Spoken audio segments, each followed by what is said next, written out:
Hello everyone.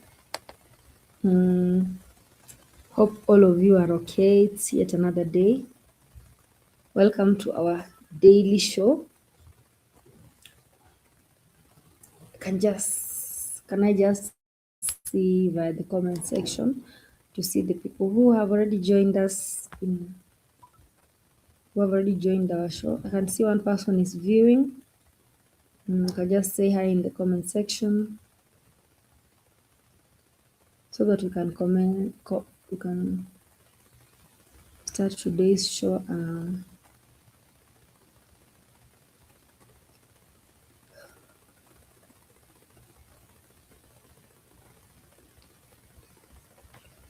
Welcome everyone.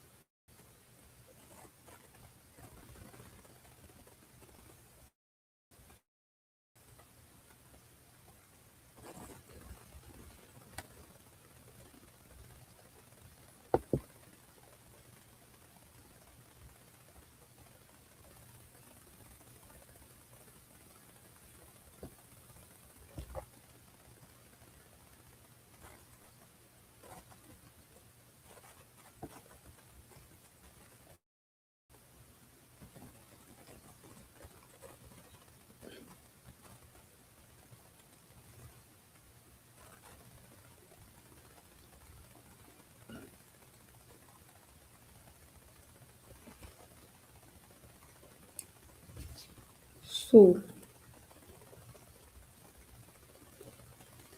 on today's headline, we saw the United Opposition in a press conference telling us some of the things that are happening in this country under Kasongo's regime. We also saw what happened at Gikomba yesterday. The way the people's we saw that like part of Gikomba was demolished by the Nairobi County authorities. We even saw Babu Owino there, and the United Opposition has also condemned this act. Yeah, we're gonna look at it, and we're gonna look at all the other things associated with Kenyan politics. And IBC also has continued. Yesterday, IBC started the mass registration of voters in various counties, which is an ongoing thing also. Um, so uh, the United The United Opposition had a press conference today, and we saw the leaders speaking about what's happening in our country under Ruto's regime. And Rigiji ended up saying that he is ready to daily expose all the evils that are going on in Kasongo's government. Um, I think I can just find the video because there are certain things that the United Opposition talked about. Waliongelea mambo na Gikomba, wakaongelelea all the things that are happening in Ruto's government. I'm just gonna play a video of some part of it so that we can see.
I'm just trying to find one of the videos of the press conference by the United Opposition. Is it? And we have also seen on another side, Gachagua, Kindiki warned Gachagua and said like it's like Gachagua is jealous, and akasema Gachagua ni nabii wa uongo, anatabiri mambo ambayo hayatakuwa. Is a person who is wishing bad things for his country. I'll also play a video of the same. And on another interview, we also saw Dr. Mukisa Kitui saying that Ruto is the creator of all the problems that Kenya is facing now. And we will also look at the clip of the same. Let me just find the video. Ever that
Yep.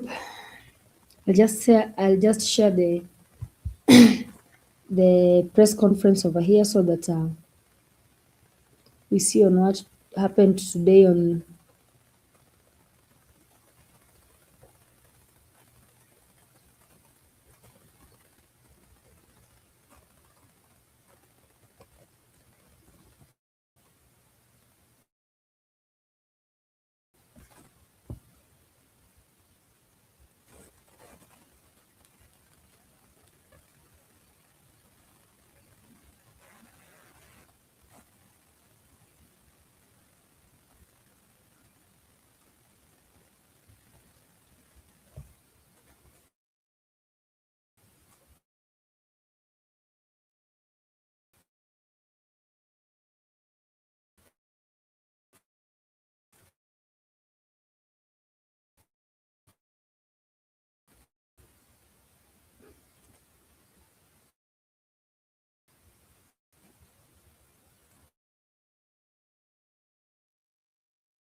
and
Mbona kimya? Nasisikii kitu mimi jamani, mnanisikia kweli upande wenu? Sorry, msimamo. Ndo nakupata sasa. Unajua kwa kimya sana, nashangaa mimi naona kimya tu, kumbe upo. Basi mimi nami wacha ninyamaze kidogo, lakini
Msimamo, sijui kama mmekuwa mnapata hiyo audio ambayo nimekuwa na play ya Gachagua.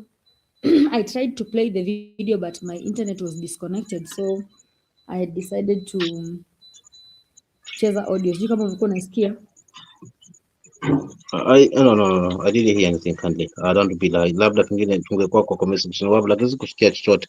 Sasa mpaka nikakuuliza mbona unaona ukimya, but sikuwa nasikia kabisa kindly. I didn't hear that audio.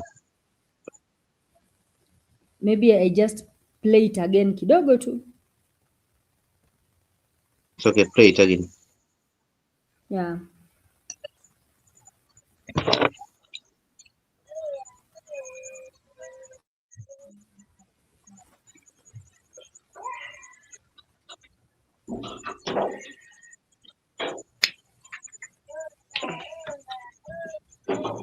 and then you'll tell me kama unaisikia. From the people of Kenya. Kenyans are being taxed to steal funds from the people of Kenya. Kenyans are being taxed every day, and this money is being stolen by William Ruto, Aden Duale, and company through their proxies, Silas Matwa, and others. Again, I did talk about e-citizen, and I said when I was in office, William Ruto was very angry that e-citizen was in private hands, and he demanded that it must be brought under government control by the Ministry of ICT and the National Treasury. And he caused a lot of fury and demanded that that should happen. Little did I know this was a scheme to smoke out the owner so that he can negotiate with them.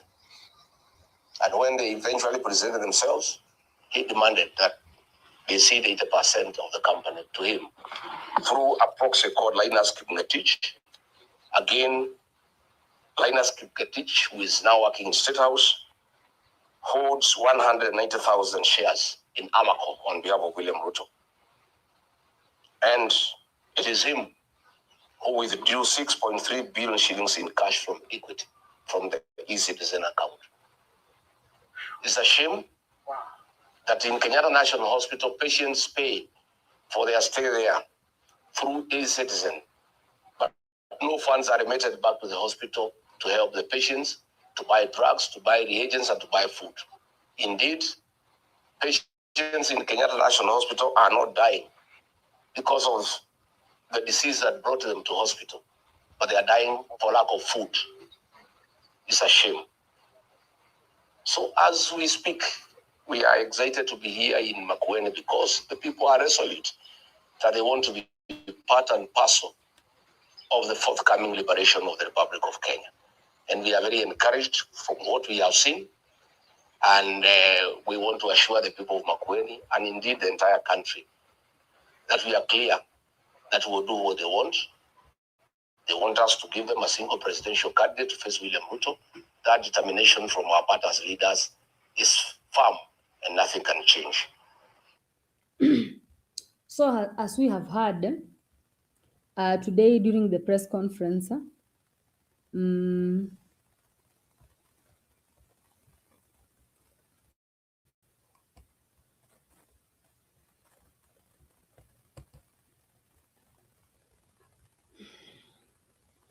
Gachagua talked about these instances of corruption that are happening in government. He talked about SHA. He talked about this Gikomba thing. He talked about Kenyatta Hospital, e-citizen, and the proxies that are being used by William Ruto and Aden Duale to launder these monies. So he talked about what's happening at Kenyatta Hospital, the way the services are poor, the wagonjwa wanakosa mpaka chakula, na akaongelea pia SHA. He said SHA will collapse in the next 6 months, and the reason it will collapse is because it was a stealing scheme. It was not a scheme that was created to improvise healthcare in Kenya, because Rigathi Gachagua alisema kuimplement this SHA from NHIF, kuimplement the SHA project only took 1 billion and not the 104 billion that was said, meaning the other billions of money that remained went into people's pocket. And this is among some of the reasons that as to why he was saying that SHA will collapse. Am I the only one who saw msimamo alipotea ama what happened?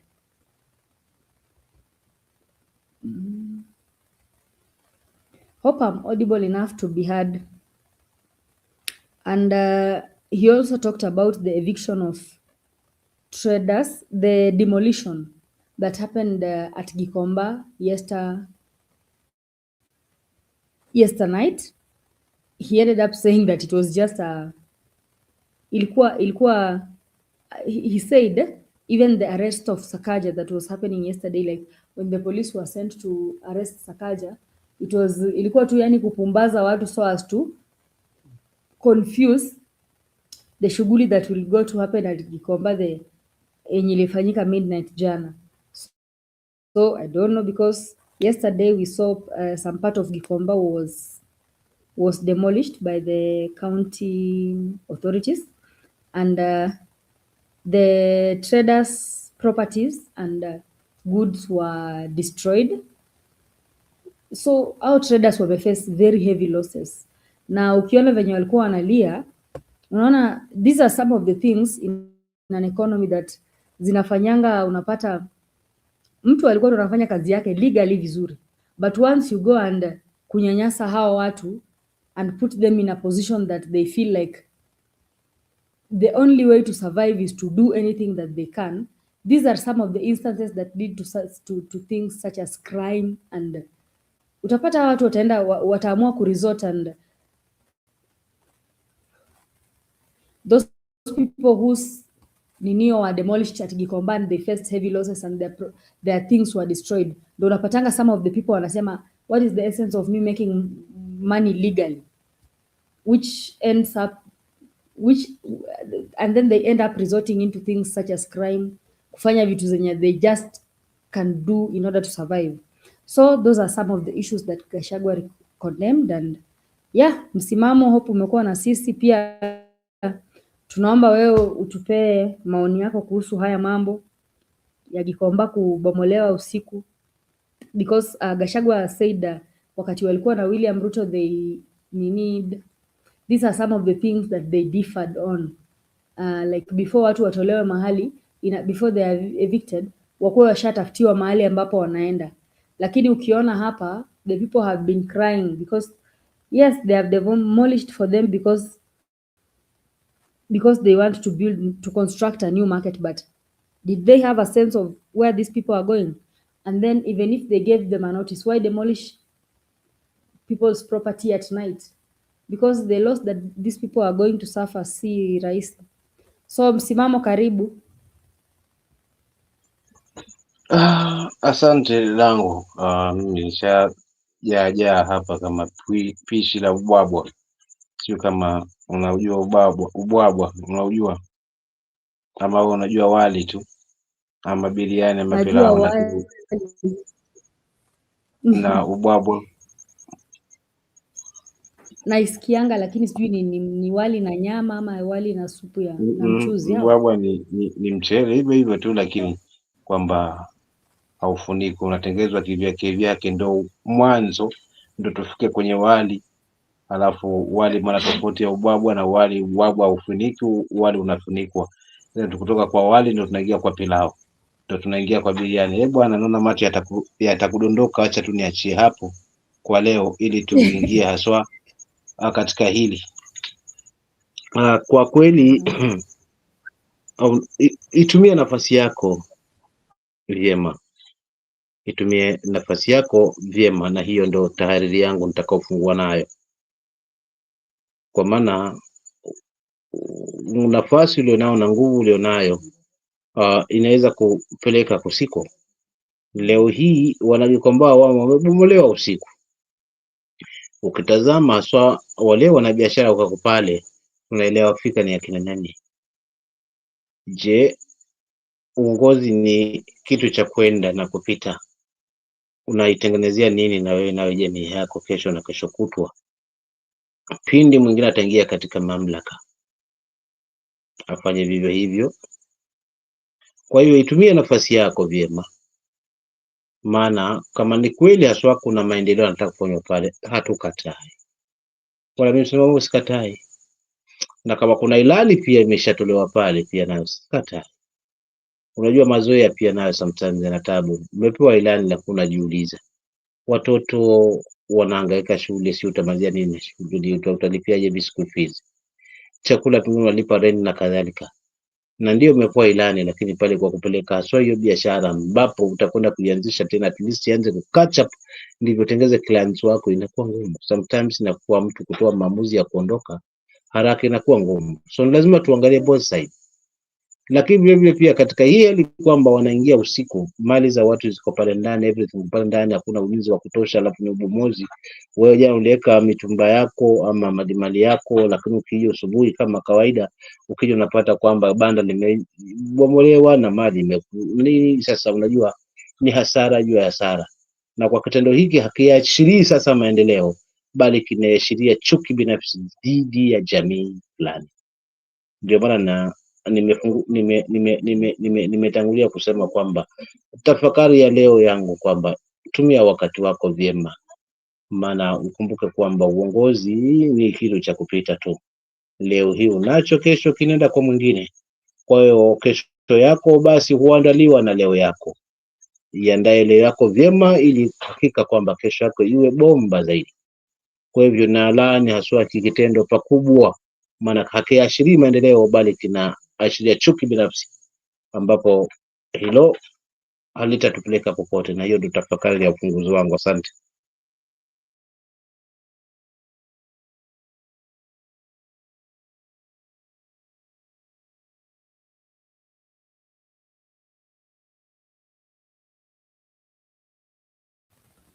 Alafu msimamo, sijui kama umesikia yale mambo ambayo Rigathi Gachagua amezungumzia kuhusu mfumo wa SHA. Hicho ni kitu ambacho tumekisikia kutoka weekend when he was talking about how SHA will collapse in the next 6 months, and today today Rigathi gave a reason as to why it will collapse. He said that it's because the implementing the project will cost 1 billion, but they told us that implementing the project costs 104 billion. So it means that this other money went into people's pockets. And he also talked how the health system has been affected, how Kenyatta Hospital is lacking the basic necessities.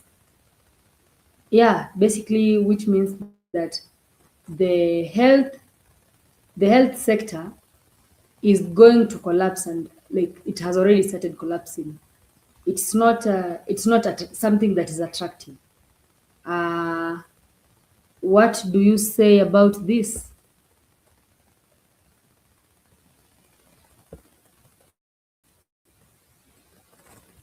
Msimamo, sijui kama unanipata. Ya, nakupata dada yangu, tena kwa hali ambayo ni nzuri zaidi, na hili nitachangia kwa kusema hivi. Hili swala lako kwamba Gachagua, he is now becoming a smart guy in terms ya kuweza kutoboa maipo yalivyo. Yani kidogo anakimbilia mahali baba alikuwepo, kwamba akikwambia bibi yako ana mimba na mimba kweli. Lakini kulikuwa kuna mapungufu ambayo nafikiri haswa tukimwangalia lawyer yule wa mzee wetu Raila Odinga jana alizungumzia hili, kwamba kuna mapungufu ambayo yanapatikana katika wa viongozi wa United Opposition, na miongoni ya mapungufu ni ile kwamba ndio wana expose, but mwisho wa siku wanashindwa na kusubstance ama kuweza kuleta uthibitisho wa kile ambacho wanakizungumzia kwamba ni kibaya. So at this juncture, why Gachagua is now becoming a smart, now amekuja kuleta ule uthibitisho kwa kile ambacho anakizungumza, ili haswa kiwe wazi kwa wananchi na waelewefika kwa nini alizungumza hili na ni nini ambapo haswa pameweza kuharibika na ni kwa jinsi gani ambapo anatilia mashaka haswa swala hili.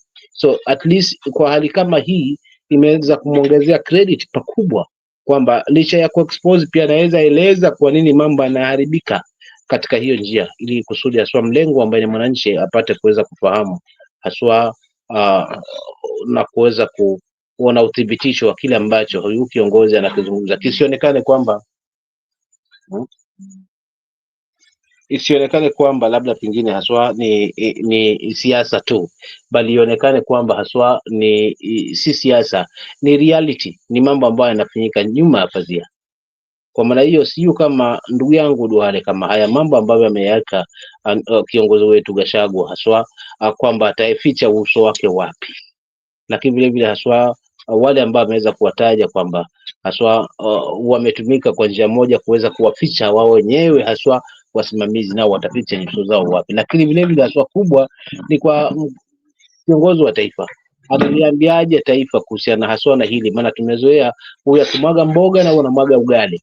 Wacha tuone the response kutoka kwao, kwa sababu uthibitisho aliouweka ameuweka wazi paruanja kiasi kwamba tumeelewa fika ni nini haswa haya mapendi, ni wapi yanaishia na usimamizi wake ni nani anausimamia, kwa sababu kwa kweli tukifuatilia sasa hivi hatuwezi kuelewa fika haswa hii account inamilikiwa na ni ile kwamba inapakwa mafuta kana kwamba hii pesa inaingia kwa serikali, but the way ameiweka wazi ni simu, hii pesa inaingia kwa mtu mwingine ndo anayesimamia na kuifanyia maamuzi, jambo ambalo linatutia mashaka na kuthibitisha kwamba kweli hivi alivyotabiri ndani ya miezi ya kuhesabu kutakuwa mambo yameshaharibika, basi ni kweli.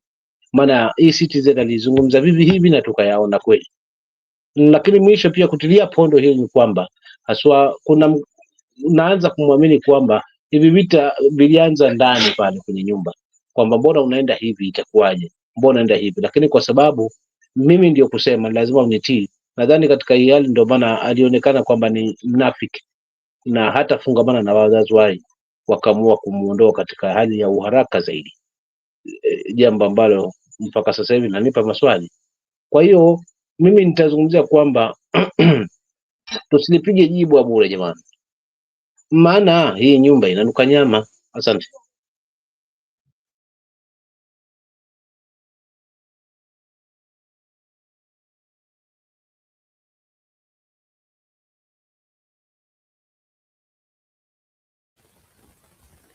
And also today we have seen the deputy president. Kuna jamaa ananiuliza swali hapa, anambia who are the leaders from course at Tononoka. Sawa, nitamjibu tu tunavyoenda haswa, ili kusudi haswa na yeye pia aelewe kwamba ni viongozi akina nane walikuwa pale. Labda pia nitajia alio expect, kwa sababu kuna wengi, kuna Rashid Bezimba walikuwa pale, kuna wengi ambao walikuwa wametoka Kilifi na Taita, wengi tu ambao ni viongozi wa coast ambao labda si kwa majina tajika kama tulivyozoea, lakini wanasiasa wa Kongo waliokuwa pale kwenye siasa kwa muda, lakini vile vile pia na chepukizi ambao wananyanyuka kina msimamo, tulikuwa pale. So hata mimi pia najihesabu kiongozi, nilikuwa hapo. Asante.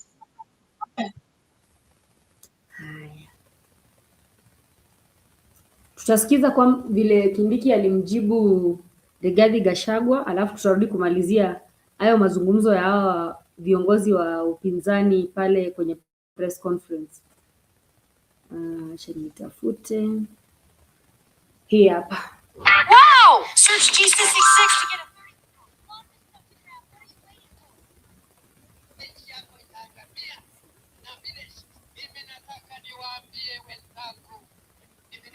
wengine wanaleta siasa ati wanasema ati baada ya miezi 6 ati SHA itaanguka.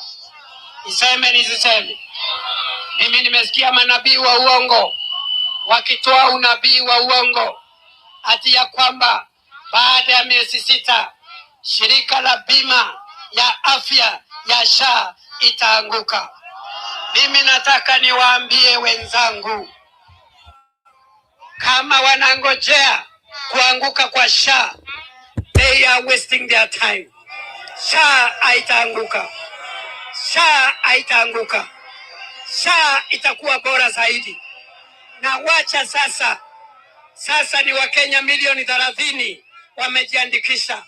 By December we are targeting 45 million Kenyans by December. By next year, mwezi wa 6, 55 million Kenyans watakuwa na kadi ya matibabu. SHA iendelee isiendelee? SHA iendelee isiendelee? SHA iendelee isiendelee? SHA iendelee isiendelee? Mimi nataka niambie wenzangu, hata kama haupendi Kenya, hata kama haupendi nchi yako, hata kama uko na maono ya kisiasa, hata kama uko na fitina, hata kama upendi nchi yako, penda wananchi wa Kenya. Na uwezi kuwa wewe ndiye wa kutabiri vile nchi yako itaangamia na vile SHA itaanguka na wananchi wa Kenya wakiwa pale. Mimi nataka niwahakikishie SHA haitaanguka. SHA itakuwa bora zaidi. Hao watu ambao hawaamini that a country like Kenya can come with a universal health coverage. They should be patient just a little while. And we pray God will give them long life so that they can see SHA transforming the health of the people of Kenya in our lifetime. Siseme. Wale ambao ni manabii wa uongo tunawaombea siku mrefu. Mungu awaweke maisha marefu. Waone Kenya yetu ikibadilika. So Kindiki is trying to say that Gachagua ni muongo, and he is promising Kenyans that SHA will improve in its functions na itakuwa bora zaidi kuliko saa hii. Do you think msimamo what Kindiki is telling the people of Kenya, and the people I don't know, I think the crowd was just a mediocre crowd because they were even clapping at him and nini wakipuliza vuvuzela. What do you think what Kindiki is promising the people is true? And he's telling that the people that Rigathi Gachagua now it's not true. It's a lie. But they're trying to paint it. Na hii ni siasa tumezoea. Lugha anayotumia ni lugha ya kisiasa tu. Ati manabii wa uongo, ati nini. Hiyo ni misemo na jinsi ambavyo wanaipeleka hii siasa. But tunarudi kwenye reality. Kwa nini nasema ni mnafiki?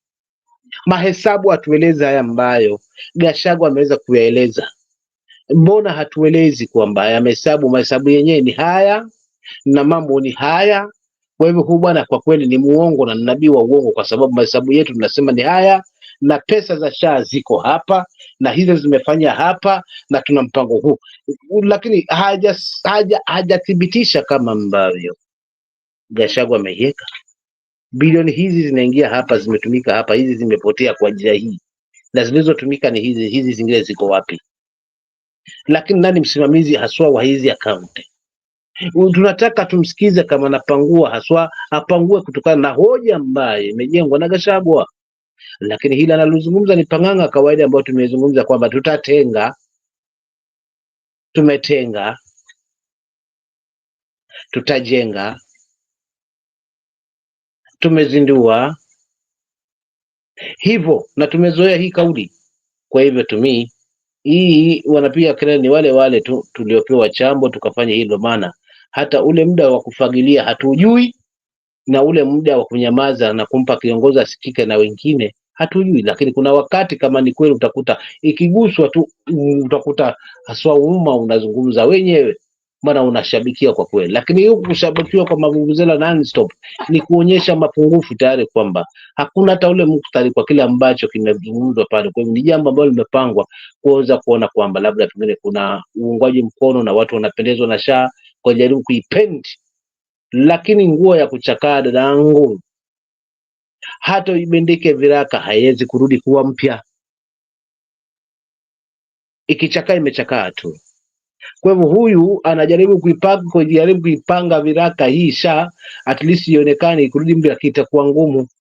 Ya kuchakaa hata ubandike viraka irudi kuwa mpya. Asante.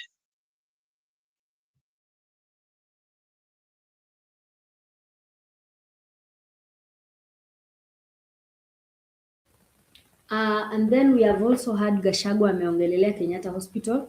What I've told you, lack of basic necessities in Kenyatta Hospital, and the previous weeks we've seen like the president being exposed because of intervening or into the matters of Nairobi Hospital.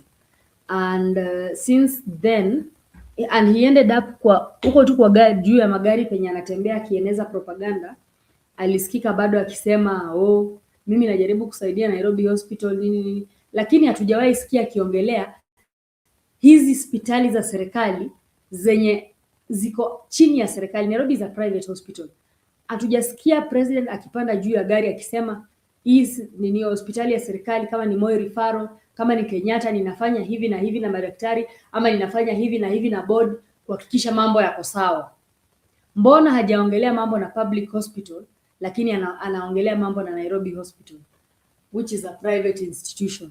Even if they are even if akona interests uko kwa Nairobi Hospital zenye mwenyewe anajua, why not just talk just even talking to show that I'm the president, I'm taking care of the social welfare and the well-being of members of my society, because they always say that a healthy nation is a wealthy nation.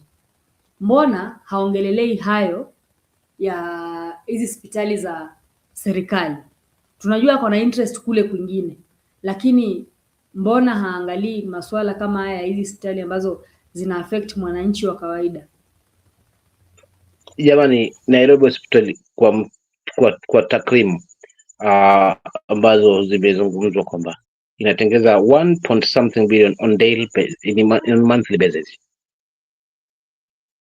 1 point something billions in monthly basis. Na akisema yeye atatatua, ataleta suluhu hapa, ndio kitu mimi kinanitatiza, Nafikiri hii kazi imerahisishwa ya maendeleo ya taifa, ndiposa unakuta katika kila serikali kuna mawizara, wizara zile ndio zinafaa kuhusika. Lakini nikiuliza wizara, nini kinaendelea pale? Ni kuvamia hospitali ile kuona kwamba kama kuna mambo hayaendi sawa, aseme kwa nini haya haiendi sawa, expose na aulize wale wakurugenzi ama wanaosimamia taasisi husika maswali, wananchi waone.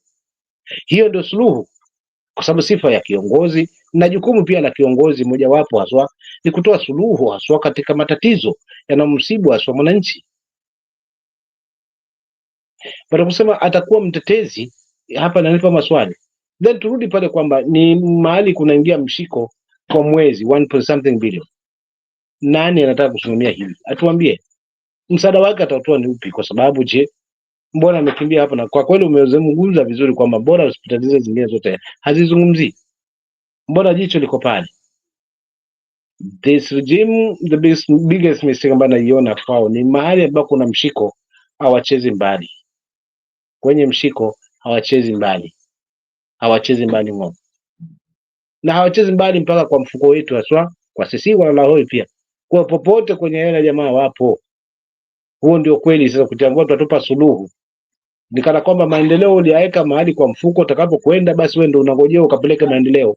Hawa wengine kazi zao ni zipi, ambao ni mawaziri umeteua kuweza kurahisisha haswa hizi kazi, ili kama ni swala la michezo basi waziri husika wa michezo afanye hivyo, kama ni wa mining kwenye madini basi asimamie hivyo, na kama ni wa afya maswali yaulizwe ni wale. Kwa nini haswa Nairobi kuna ABCD? Amefanyia nini haswa jambo hili? Ni kiongozi ambaye ana ujasiri, kiongozi ambaye anasimama na kulipendea taifa lake mema, si hii lugha ya maneno ambayo amepangwa haswa kana kwamba yani leo tuko Singapore kwa maneno, lakini ukirudi kwenye reality chai ni kichepchep. Hususa wacha hizo hospitali kubwa huko, njoni haswa hospitali za vijijini huku tuliko. Yale maswali wanaulizwa watu ambao yani wananchi ambao kwa kweli hali ngumu, but hawapati matibabu because hawajakata SHA, na hata wakikata SHA still bado matibabu yanalipiwa. That's the reality in the ground. So ikisemekana haifanyi, na kama kweli kuna expose kama hii angesema anasema kwamba SHA kuna bilioni, basi Kindika angezungumza hapa akatuambia kwamba haya masababu ya kweli, kwa sababu hizo profesa ni msomi hata kuliko rais, na ndio maana kwa anapewa sifa kwamba ni bora ukichagua deputy wako uchague deputy aliyekusoma kukuzidi. Haya si yangu, ni maneno ambayo yamezungumzwa na kiongozi wa taifa. Mbona hatuambii na tunalalamikia sisi tumuone ni mbaya, ama tukubali kwamba huo ni uongo na tuende katika hii propaganda na siasa ya maneno badala ya vitendo? Kwa hiyo dada yangu, Nairobi hospital hapa kuna maneno na si mengine tu, ni that 1 point something billion on monthly basis.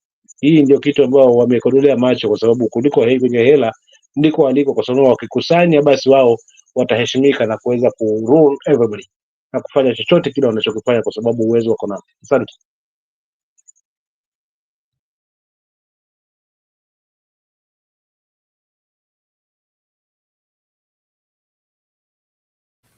Naona hapa comment section Goody ameingia. Goody, how are you today?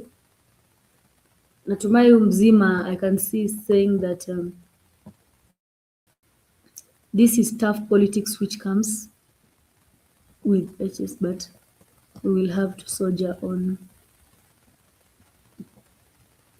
Politicians are not worried about the healthcare because they get their treatment abroad. double standards. Yes, good year. They get their treatment abroad, and now this is the reason as to why they are squandering the money and putting the money into their pockets. So wakitaka kwenda nje kutibiwa ni haraka tu wanaenda kutibiwa, and then the people of Kenya, we are still suffering. And someone like Kindiki here is giving us fake promises saying that Gachagua is lying, and Gachagua has told us everything that of what is going on. Alafu dadangu hapo kwa Kindiki kwamba wanalenga kusajili Wakenya milioni kadhaa by December, by hivi. Mimi sina shida na kusajili, ili mradi tu huduma iwe inapatikana.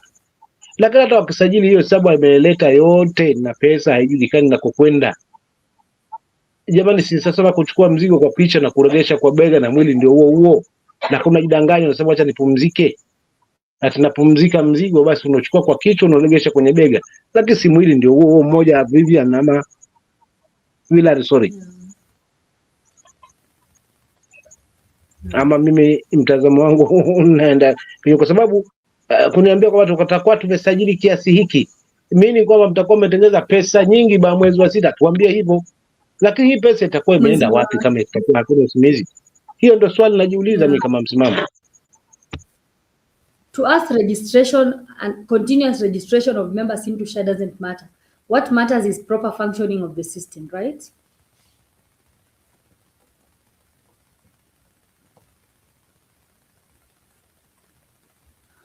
Good is saying Ruto wants to be the CEO of all companies and projects which have money.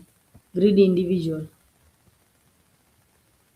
Yeah, you've seen the person linked to withdrawing money. That person called, is it Linus Kipkorir or some?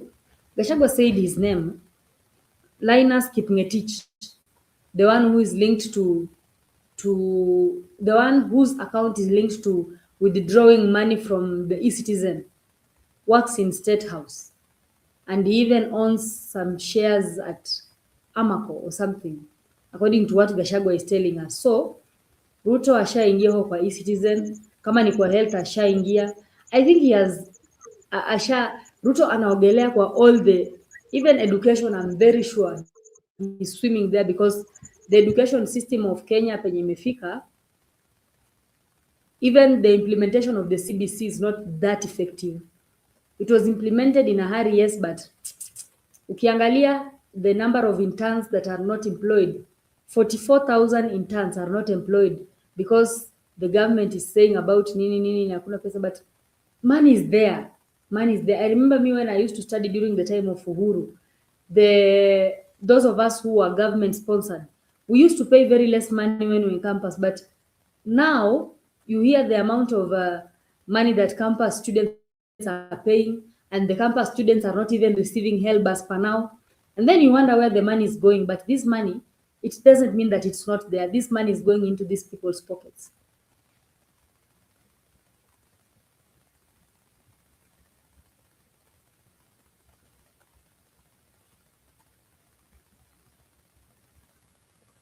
Msimamo, there's something that you wanted to say?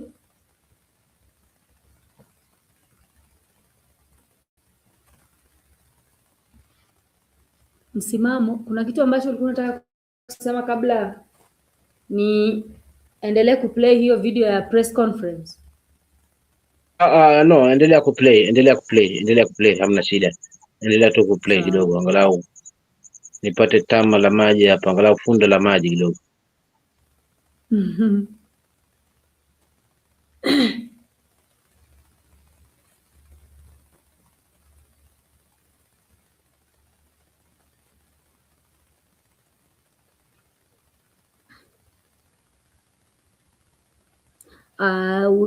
I can see here that this SHA, Gachagua clash between Duale and Gachagua is saying that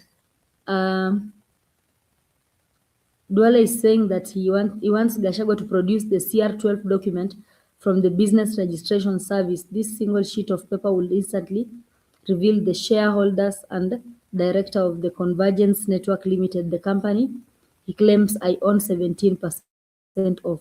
But Gachagua alisema yeye si mjinga na Duale pia hangekuwa mjinga. Kwa hiyo CR12 in registering in that company ataandika jina yake. They definitely use proxies. Them and William Ruto. Aha. Ni wote hawa maana hawataka kuacha uwayo katika hizo njia. So ujaribu kutafuta uwayo, unakuta uwayo hakuna. Sasa na Gachagua ameleka wazi kwamba watu si sasa nataka ndo waulize sasa, nataka kitu cha kusubstantiate kwamba ni nini ambacho unaniingiza hapo, you know, hizo arguments ambazo hazina msingi. Mimi nashindwa ukweli wa mambo, wazungumze hii pesa ni kweli imepotea ama haijapotea, na kama haijapotea waeleze hii pesa iko hapa imefanya hivi na hivi na watu waone. Na where penye nani wana head sahi, penye Duale anaenda, unajua Gachagua the more unaendelea kuchimba Gachagua, the more he will expose you very badly. So what Duale is looking from Gachagua ataipata, he will get it. Just a minute.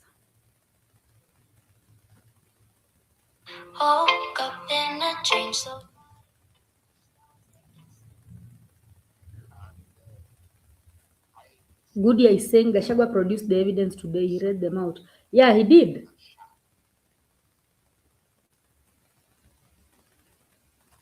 The scheme to loot funds from the people of Kenya, scrapped off NHIF and brought SHA, had indicated that they only needed 800 million Kenya shillings. This apparel is associated with Adani.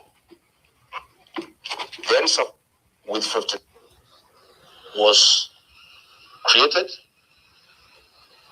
and in this consortium there was Apparel Limited with 59.85% shares. This Apparel is associated with Adani. Then Safaricom Kenya Limited, 22.56%. Then Convergence Network Solutions Limited with 17.89%. Aden Duale did ask me to provide details from the registrar of companies showing that his name is not there. He thinks Kenyans are full. His name cannot be there. The director is Abdullahi Abdi Sheikh, who is a proxy of Aden Duale. Duale, you cannot ask us to produce a CR12 showing your name. We know you. Abdullahi Abdi Sheikh is the same with Aden Bare Duale. They are one and the same. This consortium procured the system from Savannah Informatics at a cost of 1 billion Kenya shillings. The rest of the money, 103 billion, was stolen by Ruto and Duale and company. The whole system costed 1 billion shillings, which is more or less what the defunct NHIF had proposed, because they had put it at 800 million. IT experts from the defunct NHIF were located to Dubai, where they are running this system. Every second of the month, Convergence Network Solutions Limited received 600 million. IT experts from the defunct NHIF were located to Dubai, where they are running this system. Every second of the month, Convergence Network Solutions Limited received 600 million. And Aden Duale make sure that they are paid promptly without failure, because this is money that they are stealing from the people of Kenya. And I think you have heard Gachagua talking about this Convergence company ya Duale. End up saying that amemark mpaka date, kila tarehe 2 kila mwezi hii kampuni ina receive 600 million na Duale ana make sure haijachelewa ifike kwa wakati hiyo 600 million. And it's a shame that hospitals have rendered services to patients across the country have not been paid, and they are owed billions of shillings. But this company owned by Duale is paid on the 2nd of the month. And what is even more interesting, to conceal their intentions, this money is paid through Digital Health Agency, whose executive chairman is Silas Matwa. Silas Matwa is a business partner of William Ruto and runs Amaco Insurance on his behalf. So this theft in SHA is a... So you've had the money paid to Duale's company is paid through an agency. And that agency is owned by a person. That agency is owned by a person who is William Ruto's friend. So you can see that the cycle of the stealing cycle circumnavigates the theft of the pesa ya matibabu na whatever nini hizo ina circumnavigate between huyu proxy wa Duale na Ruto through that agency.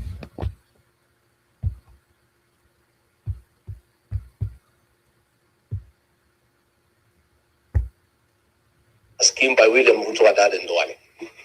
Why is the money paid through Digital Health Agency, whose executive chairman is Silas Matwa? This is to conceal the movement of funds so that it looks like it's government to government. So what we are saying is that SHA was never conceived to be. When I turned 18, I had only one thing on my mind. How can I find a job if I have no experience? A program to help the people of Kenya. It was a conduit to steal funds from the people of Kenya. Kenyans are being taxed every day, and this money is being stolen by William Ruto, Aden Duale, and company through their proxies, Silas Matwa, and others. Again, I did talk about e-citizen, and I said when I was in office, William Ruto was very angry that e-citizen was in private hands, and he demanded that it must be brought under government control by the Ministry of ICT and the National Treasury. And he caused a lot of fury and demanded that that should happen. Little did I know this was a scheme. Peter Mbudia is saying that civil servants are tired of this tired regime.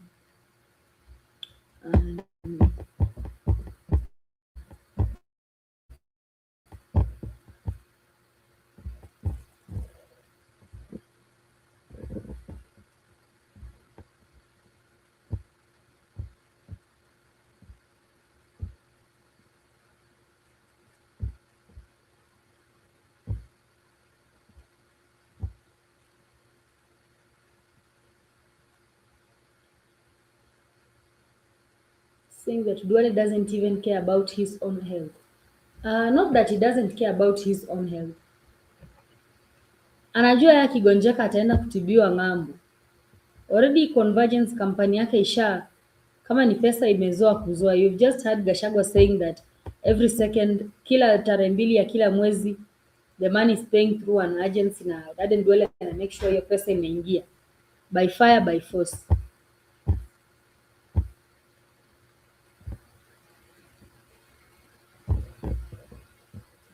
Faith Over Flesh is saying ranked second in Africa, but 90% of public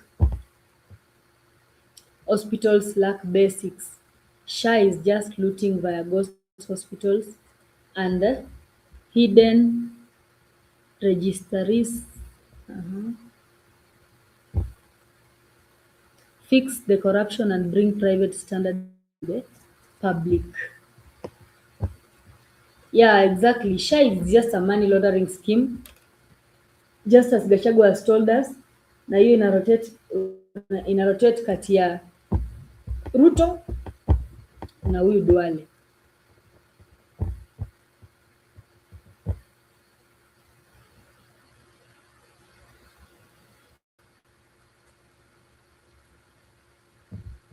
Budi anasema the proxy of Duale is his brother. Sisi si wajinga.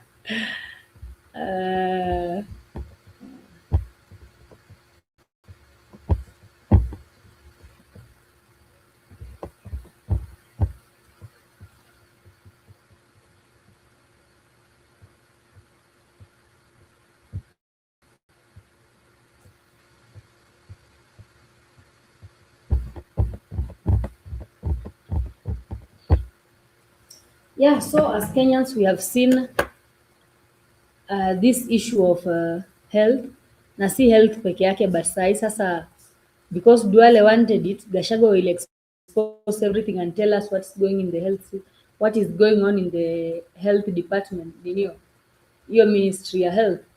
And these are some of the reasons as to why tunasema hawa watu lazima tuwapeleke nyumbani, because what these institutions are doing, if they have decided just to steal from uko juu, then what?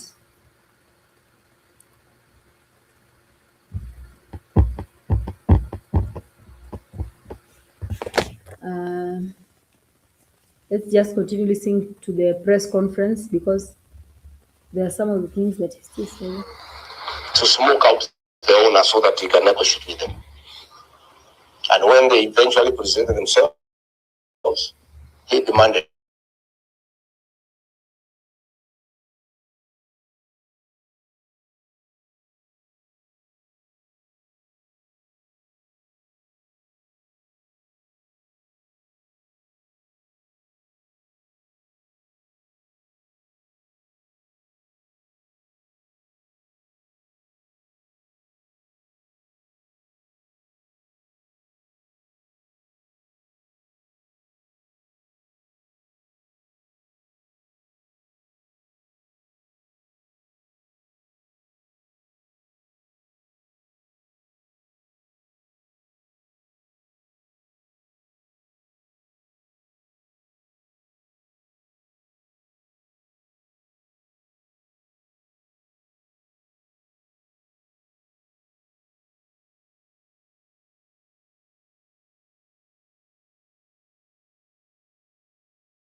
Sorry guys, I just lost my connection kidogo.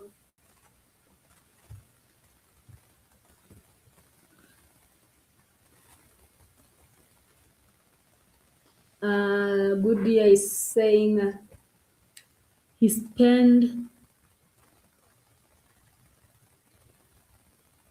the speed of which Ruto is looting, he will overtake Musk in wealth.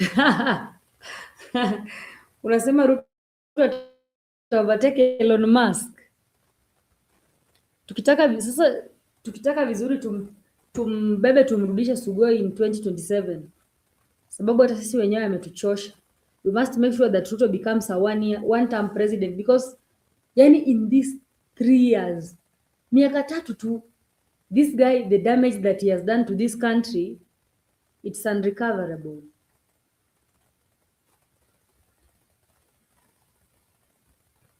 Oh, Peter, can you hear the video? Or you are unable to hear the video at some point? Ama ni time yenye network yangu imekuwa imepotea.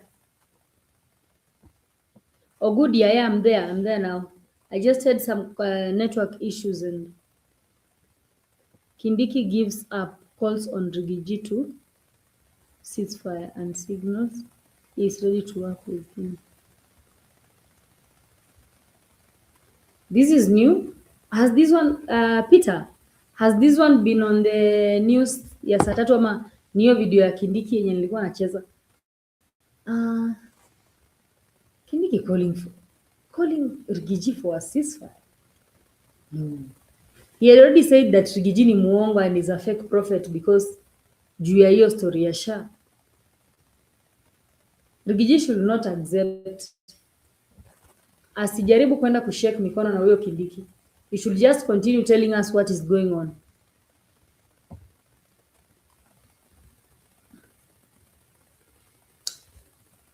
Peter Mbudhi, you should tell Nanio Soprano to leave Kindiki to leave Nanio alone. To leave Rigiji alone. He demanded that they cede 80% of the company to him through a proxy called Linus Kipngetich.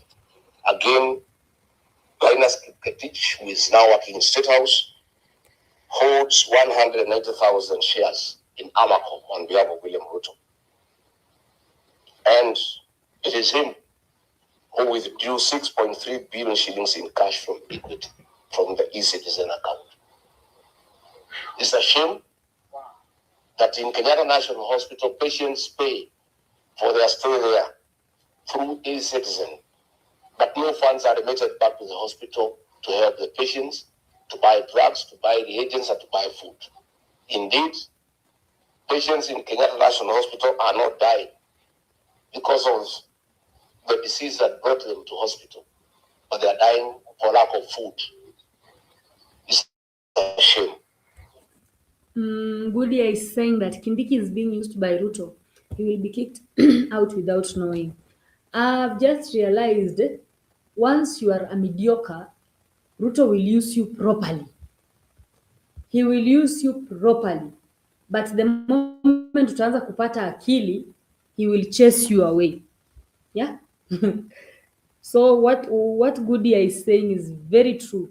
He's being used now, and once amemaliza kutumika, he will be thrown out.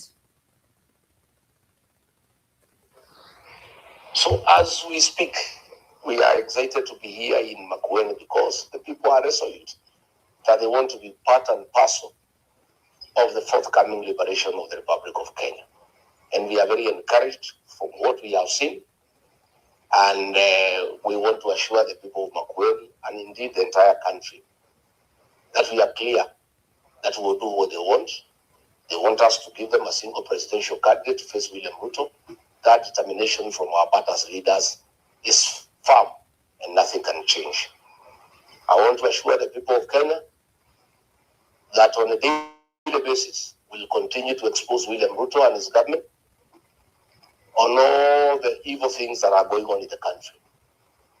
We will not be intimidated by personal attacks and attempts to divert us from what we need to do for the people of Kenya. Finally, let me also join the Honorable Stephen Kalonzo Musyoka in expressing disgust and horror at. So I think we've heard what Gachagua said, and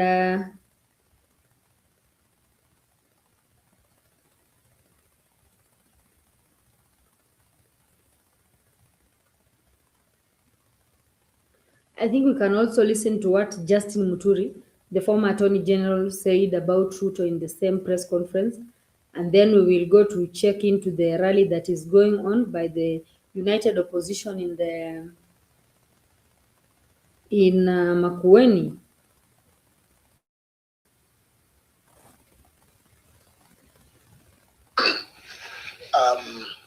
Let me join my colleagues in thanking our. That is the former AG Justin Muturi, led by Governor Otula Kalonzo Jr. and His Excellency Kalonzo Musyoka. I will be brief in echoing the sentiments, the concerns raised by my colleagues. Just to point out one thing, that we are not asking for anything that is unusual. We're just asking for transparency. What His Excellency Rigathi Gachagua raised with regard to SHA, as many Kenyans will recall, is a matter that I raised from the beginning when William Ruto and his former CS Nakumicha came up with a plot when they were crafting the laws that anchor this SHA nonsense. It is true that a lot is opaque. And as many Kenyans will know,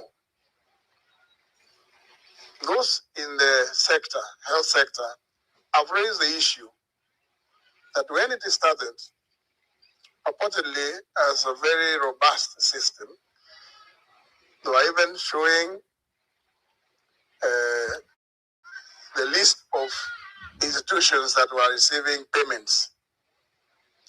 The moment Kenyans and the Auditor General raised a flag about those very tiny things that were being paid for in Mandera, in Wajir, that never existed, suddenly that screen is no longer available to Kenyans.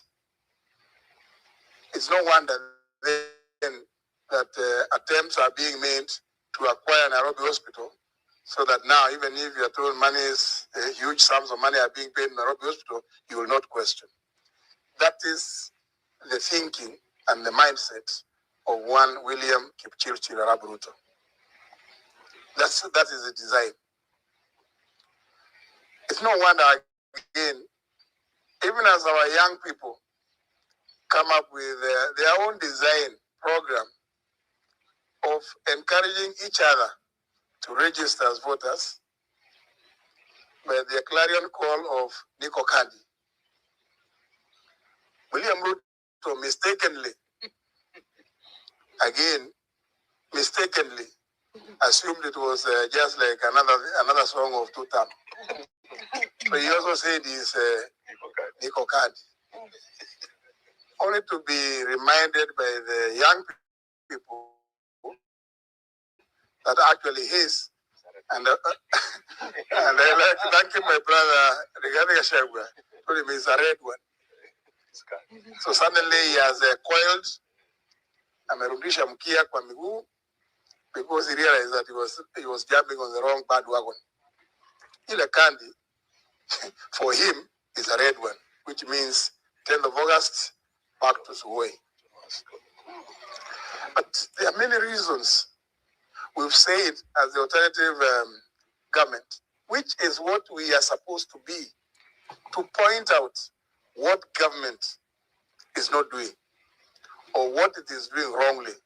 We pointed out that William Ruto, in your desperate effort to cling to office, you have denigrated the sanctity of national identification documents, such as the National Identity Card and the passport, by issuing the Kenyan passport to criminals in Sudan, the RSF.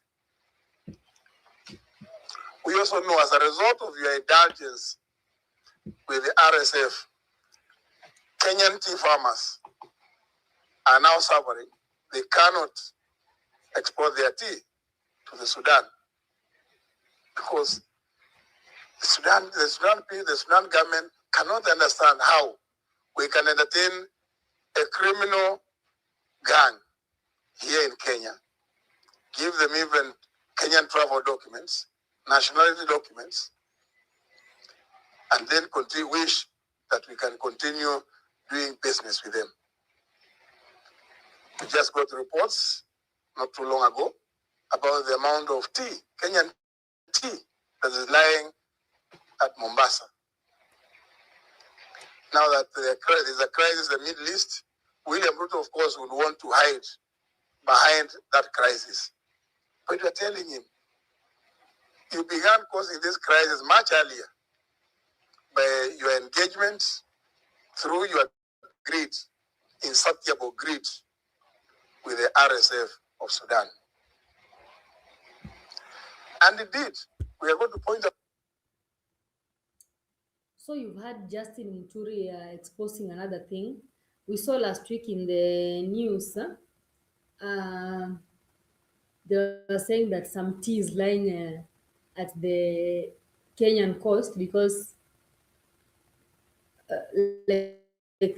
imekwama, haiwezi enda sababu ya hii war ya Sudan, ya Iran na US. But we have had in the press conference former AG Justin Muturi telling us that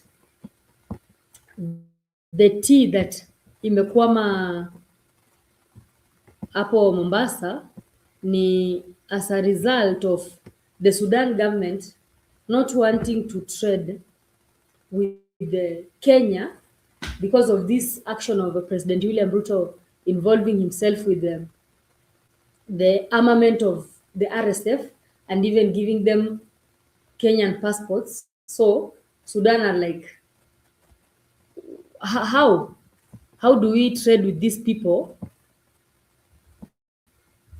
who are acting as a transit for weapons to come to Sudan yenye ina enhance ama ina increase the war that is happening there.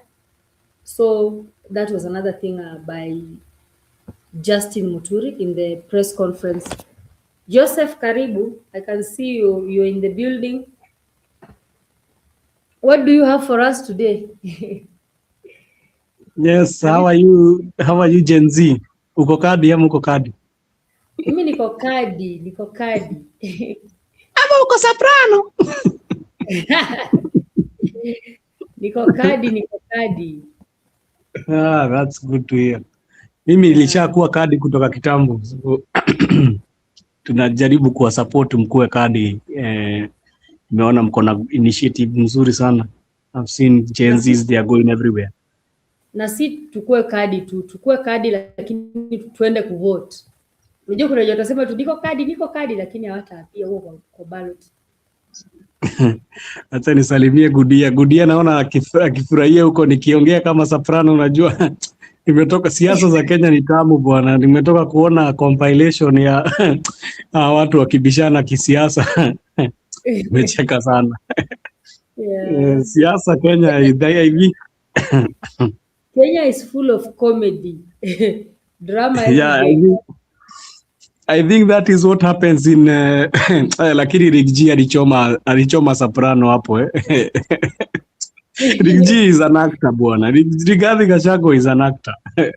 Alipoza kaanza kuongea kama ka soprano. Yeah, I saw that. Siku hizi hata asemi fire si fire. Siku hizi anasema kuna jina anasema hata nimetoka kuiona saa hizi. Inaitwa aje? Kuna kitu anasema na isahau. Nilianza kuongea kuhusu fire si fire. Kuna kajina fulani siku hizi anatumia. Inasema ni soprano si soprano. Hapana, kuna nyingine anatumia siku hizi. Na si poexe. Kuna nyingine anatumia. Lakini siasa ya Kenya it's a comedy. It's comedy. Yeah. That was on a lighter note. But today I've been very shocked that we have a very useless first lady who has never done anything in 3 years, saying that he's going in a live television in the US saying that ati Kenya imekuwa hapo iko ati juu ya maombi ati yakuja kuwa na ukame, na amekuwa wakiomba sana ati kutoka ile siku hii serikali ya Kenya kwanza iliingia kuja kuwa na ukame. Najua KTN nayo siku hizi ina inject KTN ina inject kabisa. Hasta KTN ndio inamuinject, inamwambia tukianza hii mwaka kulikuwa na ukame mpaka serikali ikaambia i declare a national disaster. So wanauliza ni nini unasema. And it's very unfortunate that unajua we had a very hard working first lady. just the other 4 years ago, a first lady who was thinking about healthcare, a first lady who brought programs which were very vital in the society of Kenya. And it helped women so much, because I can tell you, for me, it helped me so much, because when we were getting the second born, we did not pay even a single shilling because of the Linda Mama initiative. And I'm very proud and I'm very happy for what Mama Margaret Kenyatta did in terms of health care for women. And I appreciate her, even though many people never appreciated her at that time. Right now, we have a lady who is always saying that he's going to be able to show women how to do kitchen gardening. I don't know if you know kitchen gardening. What is kitchen gardening? Kitchen gardening inamaanisha ni vile unapanaga tusukuma hapo nyuma kwa hapo kwa pahali nyumba yako iko, ama pale umekomboa unapana tusukuma na hapo. That is what he's advocating women to do. And another thing is that they are supposed to be prayerful warriors.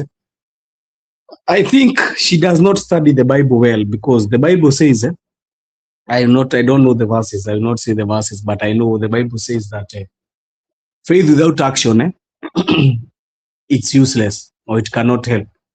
And you cannot continue praying for things to be happening, whereas you're not doing them.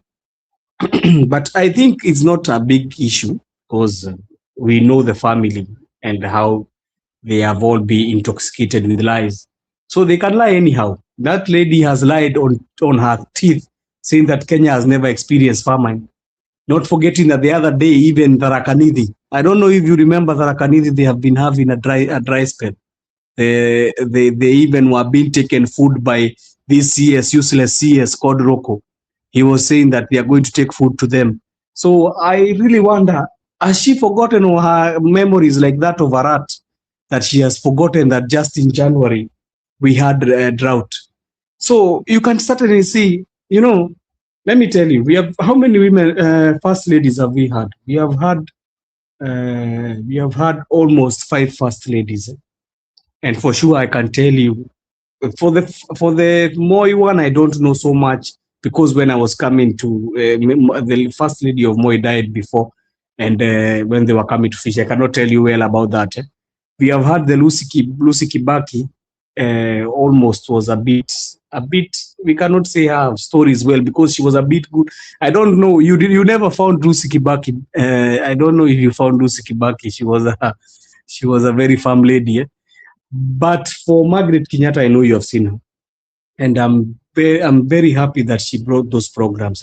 And the first thing that this government came to do, that lady herself, who is saying that she's a prayer warrior, her husband and her as a woman, she could have fought for Linda Mama, but what did she do instead? She kept quiet when they saw the vandalizing of Linda Mama. Right now, I'm telling you, Varare, mimi nawahurumia sana nyinyi majenzi, kwa sababu nyinyi mnaingia hii session ya kuzaa watoto, and I am hoping that ujaribu tu baadaye upate mtoto baadaye ya hii serikali, kwa sababu saa hizi ni kunoma sana, si kuzuri hata kidogo. The charges at the hospitals are very dire. You go to first when you are having, women, some of them, they are not all of them, they go under one process of normal birth. Some go through CSs. And I'm telling you, it's a headache and it's a pain. Right now, even the SHA is not working. I wish even it was the NHIF, because the NHIF was trying to work. This SHA is not even working at all. I hear sometimes it pays for you bed, and I hear even that it cannot pay for you when you are an outpatient. So I'm really wondering, what is this health scheme? But we were told by Rigathi Gachagua the other day that we are waiting for this collapse. And yesterday I explained. Oh, he has talked today about it also. Yeah, and it's failing. And it's going to fail. He said that when the SHARP project was implemented, 1 billion was used to implement the project, but they said it was 1 or 4 billion that was put in place to implement the project. So the rest of the money went into people's pockets. And he also talked about a proxy that Aden Duale is using, because Duale told him to produce the is it CR12 or CR, the name of the company that he said Duale is registered under, but now he said that Duale, yes, is not a fool, has registered your company under chini ya jina yake. He gave the name of the person who your company imerejisteriwa under, somebody called Abdullahi, and he said that every second day of every month, 600 million enters into that company, and Duale makes sure imeingia, and it's through an agency that is owned by somebody called Simato or somebody. The money comes through that agency owned by Silas Simatwa, who is, I don't know, a business partner of Ruto or a friend of Ruto. Yeah, that is what Rigathi said today during the United Opposition press conference. You can go on, Joseph.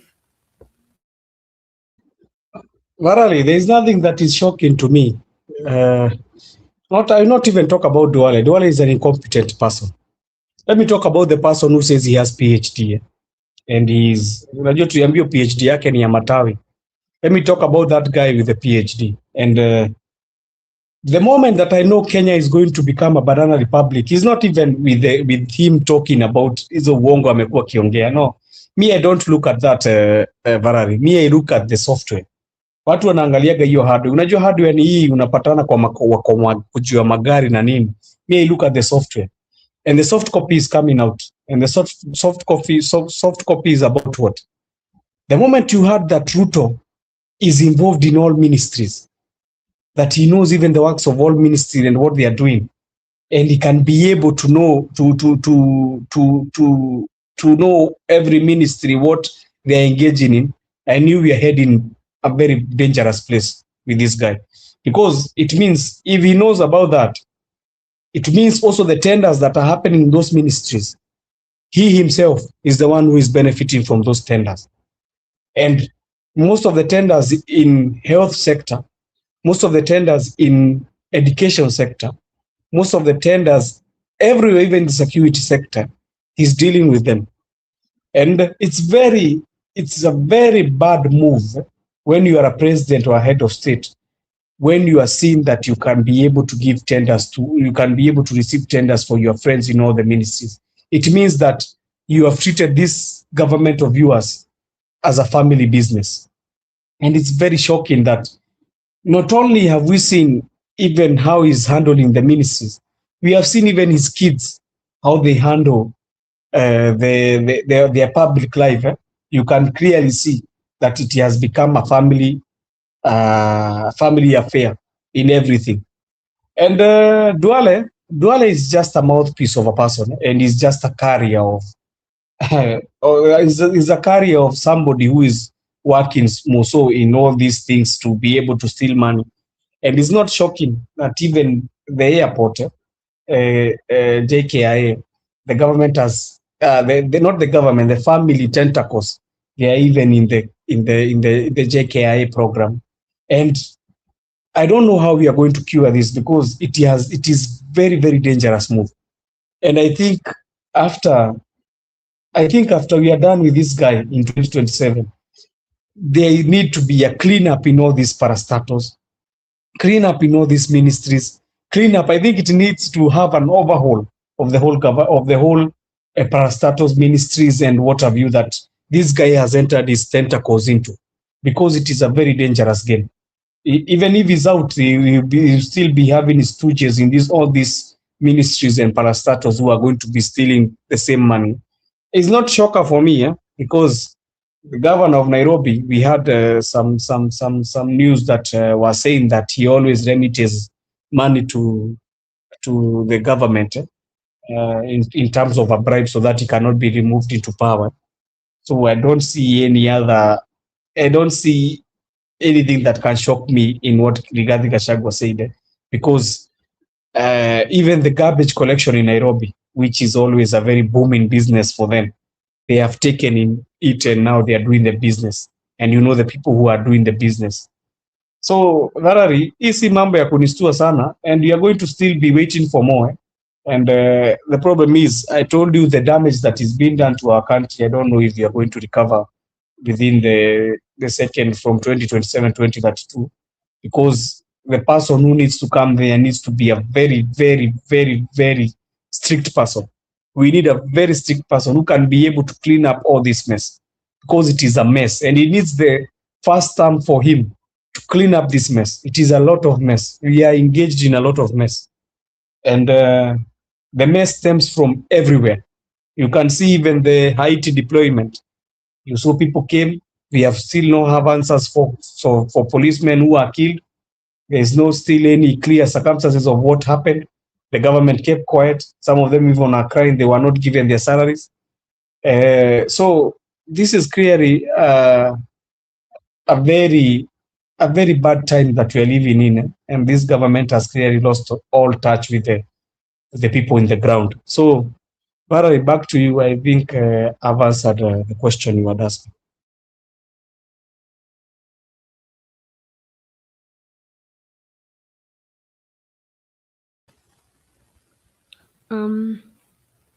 What about the midnight demolition of part of the Gikomba market? Because the traders have really cried, vitu zao zimeharibika, they have undergone some losses. Yes, they were given the notice and the notice of eviction, but now, was it even right for the county officials to go and demolish their belongings at midnight? You know, when I see certain issues, I feel water in my stomach, and I will not enter into whether it was rightful or not rightful. What I'll dwell in is Uhuru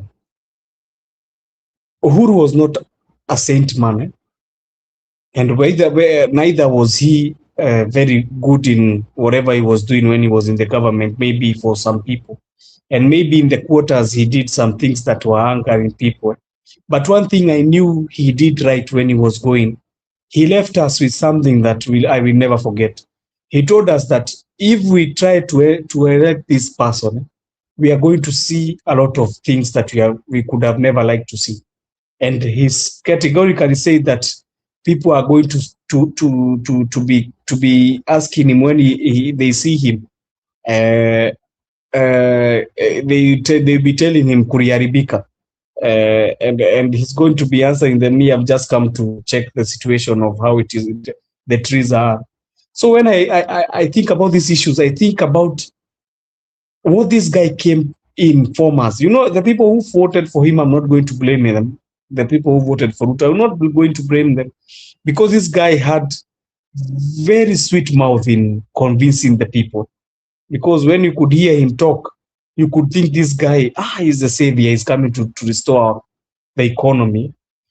And for sure, his campaign was under the philosophy of, we are going to help the person who is down there. And there was a philosophy called bottom up, which I don't know even, does it work or where did it go? You know, we had an economic model which was called trickle down, which was being used by people who understood economics, the likes of Kibaki. And the trickle down economy was talking about how resources are trickled down from the national government. And this guy, he came and lied people. And I know why people entered into his box, because some of the people entered into box because he started saying that, no, we have been having this trickle down and we can have the effect of us having a bottom-up economic model where money will be coming from down there and it is going to be surpassing and it is going to be helping everybody till the top. But the majority of the money is going to be down here with the bottom people. I think when he entered, I think I will not say he forgot, because maybe when I say he forgot, it will be me giving him a through pass. I'll say this guy knew what he was doing. And the black heart that is within him just was waiting for the opportunity to just enter into power so that he can show his real face. And he's showing the real face. We are talking about Gikomba. We are forgetting that even Toy Market was burned down. We are talking about Toy Market only. We remember even the traders who were chased away from Githurai. Many people will say it is safety. Okay, it's safety. And they are saying that a bus terminus is going to be built. But let me assure you, most of these things don't happen just like that. They happen with a reason. And the reason, like for example, in Gikomba, the main reason is just land grabbing. There is nothing you see that will be done there. I'm assuring you. I see they have brought videos. You know, they brought a video of how they are going to renovate Kikomba and build new buildings. But that video even has been shown. It is not. It is even a project in another country. So Dennis Itumbi today has been having a very difficult day because he is the one who has been hearing those things propaganda. You know, his HNIB is always propagandist. I always hate that guy because he's always a propagandist. He dwells in propaganda, and one day it's going to come and bite him. The way he does, it's going to come and bite him eventually. So for Gekomba, I'm very sorry to the traders. They were giving livelihoods to their family, and it's very painful because it's not only the people who sell their commodities there. Let me tell you, the people who have been affected. People like the ones who receive clothes from there and they go to sell within the other markets. Mostly like you see in Kutus, people get clothes from Gekomba and they go and sell their clothes and the shoes and everything in other markets. The other people who have been affected, they are people who deal with transportation of these items. When somebody wants to transport the items so that they can go to somewhere where they can be able to get vehicles and be able to go with them to wherever the places they want to go and do their businesses. So I think around 6,000 people livelihood has been touched by what happened in the demolition today. And I don't know why they like doing demolitions at night. They should do the demolition during the day when we are seeing them. I don't know why they do it at night. It's like we were bewitched that people like to do demolitions even of people's houses at night. So Barari, mimi sita dwell in that ya kusema kama wako right ama wrong. You know, the damage has already been done and it cannot be revoked. They have already done the damage, but certainly you can see where Ruto and what he was talking about, that helping the people in the bottom there, you can see where his heart is. But the best thing is huyu jamaa kitu mzuri amefanya kwa hii serikali yake, ameumiza kila mtu, sio tajiri na sio maskini, yeye anadili na kila mtu. So we are feeling the ripple effect, all of us. And I think it is our time we vote with our heads straight when we are voting. That is the only thing I can tell the people as we are going to go for. We are remaining only a few. I saw they were saying around 469 or something days we vote. Another thing, Joseph, that we have seen is Kindiki's response to Rigathi Gachagua on matters of SHA. Kindiki has gone round and said that Rigathi Gachagua ni nabii wa uongo na ni mtu ambaye anaombea the downfall of this country. And Kindiki said that SHA inafanya vizuri sana and SHA itakuwa bora zaidi na haitaanguka. And he he's just said that wale wanatembeza vitina waendelee na vitina yao, hao ni watu watakii nchi mambo mazuri. By December we are targeting to register these people, this amount, this nambari ya people kwa SHA, whereby tumekuwa tunaongea na msimamo hapa. Msimamo was like when I played the video, msimamo was like registering is not a problem, but functioning of this program is what we want. So Kindiki has said that Rigiji ni muongo, ako na vitina na ni nabii wa uongo. Therefore to him SHA itakuwa bora zaidi, hivyo ndio anasema. Thank you, Valerie. Let me first answer. I've seen Goodia talking about how Rachel is saying that she had dreamt that her and Ruto to become the president one day. They have been praying since 1997. I not doubt her. Let her continue praying. I think also she should pray for her husband because she should start seeing the signs on the wall. The menetekel pasi on the wall saying that her husband is about to go down as the first term president in the history of this republic. So as I come to your question, Valerie, when you are doing good things, you don't need even for me. You don't need to tell me you are doing good things. You just wait for me to give you the response. Why does this government always tell us what good things they are doing? Why do they need to tell us? If they are doing good things, let us, as the Mwananchi say, they are doing good things. So if that SHA is working, let the citizens say, who are you to tell us as Kindiki? You already have a medical cover. You have a medical cover which is worth millions. Why do you come and tell me that SHA is working, whereas I'm the one who is using this SHA for my medical cover? You yourself, you're using insurances of more than 1 million, and you come tell me SHA is working. That's why he's called Soprano, because I think even his mind is very shallow. His mind is very shallow, even in thinking. And for these things of coming and telling me that SHA, I don't know, we are still registering, we are doing what? Registering means nothing. If that registering and the people are not trusting it, people are not even going to remit the money to be able to fund this thing. Because how do you fund a thing that you know it is not helping you? How do you put money in something that you know is not giving you results? Hata biashara ukifanya uone hii biashara ninaanzisha ninaweka pesa mingi lakini inisaidii, you leave it, unaachana nayo, and you think about something else. We cannot keep on putting money into something that is not working. And it's very unfortunate that a person who is always told what to say can come and tell us that something is working. Why do you need to tell me all through shouting here that it is working? You talk about SHA working, and we are seeing a Kenyatta hospital which is dilapidated. Even they cannot be able to pay power bills. There's power outages in the hospital. If SHA was working clearly, even Kenyatta hospital could be paying all the bills. They could not be having arrears. You are hearing even the MRI machines there, they are not working. And now that guy, stupid guy, starts saying that I'm the patron of Nairobi hospital, whereas the patronship that is supposed to be in a public hospital, he cannot talk about it.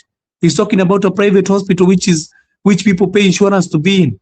And he has forgotten about a Kenyatta hospital, which is a public hospital.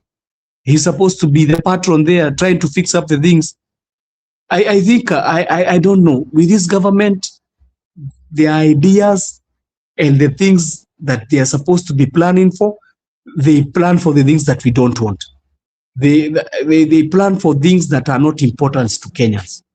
And I'm very, very angry about that, because I came here, Valerie, and I told you the reasons that are making us not to grow as a country. So if we don't fix those reasons, we are still mark timing, and now not even mark timing. We have started marching backwards. We are going backwards now instead of mark time. Now it's better even when you are mark timing, you know ujasonga. Right now we are marching backwards, and it's very unfortunate that I told you all the people that are supposed to help us, they are already done. There is nobody who is going to come and rescue you. And it's this one should be heard by each and everybody, because people always, I see people trying to put their tribal cards in everything. Let me tell you, when Kenya goes down, everybody goes down. It does not matter where you are coming from, which tribe. When Kenya start to sink, we are going to sink, all of us. And I'm very happy with this Gen Z, because they know what they want.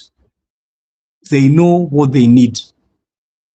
Our parents were kept in a state of fear that they could not even agitated for change and reforms. And the ones who tried to advocate for the change and reforms, you saw what happened to them. But I'm very happy that this Gen Z, they are fearless. And let me tell you, this is just the beginning. They have started with the Nico Kadi. I can prophesy to you here that when we are starting the campaigns, it will not be the same. They are going to come with another movement that is going to sweep out these people. I'm not talking only about Ruto. We need to sweep up the drain. Everything we need to sweep it out, to sweep it up. The way you see they drain the swamp, kila kitu inatolewa, maji inatolewa. That is what the Gen Z are going to do. And I'm rallying behind them. I'm backing them because I know they believe in the change of a country. And that is what I believe in. I believe there's a lady we were arguing and she was telling me that Kenya is a poor country. I don't believe Kenya is a poor country. I believe Kenya has been mismanaged for a long time. We have everything that we can for us to be able to prosper. But the problem that we have is people who are sick in their head and they are full of they are full of greediness, and they are full of wickedness in their mind. All they think about is how they are going to make us fight as tribes. I'm very happy that the Gen Z are turning this tide, and I'm hoping that people can be able to support them. If you don't support the Gen Z at this time, I don't know what you're going to tell us in the future, because don't forget, people forget very fast like a porcupine. Eh? Let them not forget that they have kids who are growing up. The people who are youths who are in the millennium, right now they have kids who are approaching to be like the Gen Z. Like me, I have a kid who was supposed to be closing in on a Gen Z, but is now in the group of the Alpha. Do you think I would like to have my kid grow up in a society which is broken, a country that is broken, a country that you cannot even be able to get healthcare, a country that you cannot even be able to know if your kid is going to be able to pursue the life goals that he or she has? It's very unfortunate, and the people who are trying to fight these young people, I feel very bad. I feel my heart very disheartened. But we say in everything you'll never lack in a market, you never lack madmen. You'll always find madmen.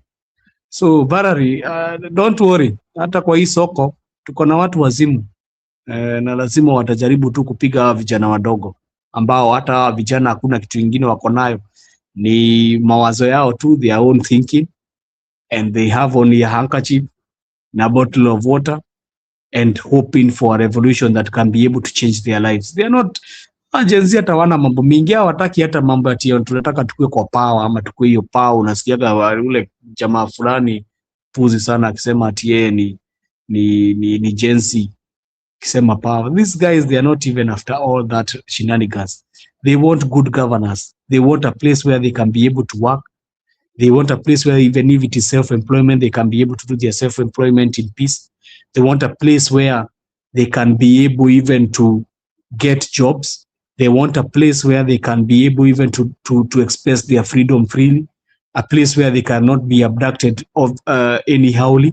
They want a country that corruption is, even though not finished, it is being dealt in with the strategy that is supposed to be, and the strong desire that is supposed to be. They want a country where opulence is done, that you will not see members of parliament flashing cash and going with cars, the cars that they call I forget the name, but they say in these flashy cars, and they are wearing belts of almost 500,000 and watches of almost 50,000, and even suits of almost close to 200,000, and shoes even you cannot even term. And the other thing that the Gen Z are advocating for is representation by the members of parliament who can be able to articulate the issues. When they are told what the Mwananchi want, they can be able to articulate those issues. So I don't think they have so much to ask for. That is what they're asking for. Over to you, Varane.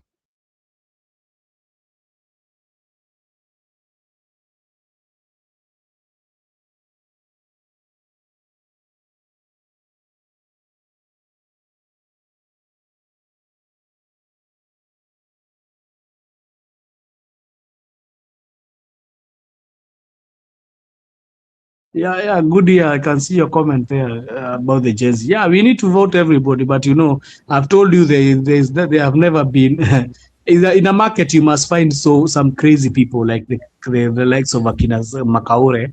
They will never lack. So they are the traitors among the traitors. You never lack those guys. But what do? We deal with them and we cross it. We hatuwezi sema tutaacha kuendelea na mambo ati tuko na watu washenzi kama who don't even know what they want in their life. That guy even I don't know what he wants in his life. Even if you ask him, he does not know anything. Right now, even I don't know if wherever he is, he knows what he wants even in his political life. But I think he was just a hyper. Najua huyo ni mtu aliingia kwa the Gen Z the Gen Z movement na akaanza kurithi kutoka the Gen Z movement, but people saw through them. So the Gen Z are very clever. They always see through you. Varari, over to you. Joseph, you've been talking about that issue of tribalism, which is a very dominant factor in Kenya. I think if you go to Tanzania, they have more than 100 tribes. But there was a speech that PLO Lumumba was giving another day. He was saying that if you ask a typical Tanzanian, the ethnic extraction of their first president, Julius Kambarage Nyerere, they do not know and they do not care. If you ask a typical Tanzanian, the tribe of the second president of Tanzania, Ali Hassan Mwinyi, they do not care. They do not know and they do not care, and it doesn't matter. If you ask them the tribe of the fifth president, John Pombe Magufuli, they do not care and it does not matter to them. They only know that he was a bulldozer. But if you come to Kenya, let me just put a clip of what he said about Kenya. Because we are just not even 50 tribes, but the tribalism that thrives in Kenya is so bad. Kenya needs hygiene in terms of eradicating tribalism, because Tanzanians are many than us, but if you look at Tanzanians, other Tanzanians, if they come in here in Kenya, you just ask, where are you from? I'm from Tanzania. They are not like, hapana, mimi sasa ujue mimi ni Mchaga, ama mimi ni Mnyamwezi, ama ni Mhehe. Hapana, it's just Tanzanian. But okay, I just want you to listen to this clip about Kenya by PLO.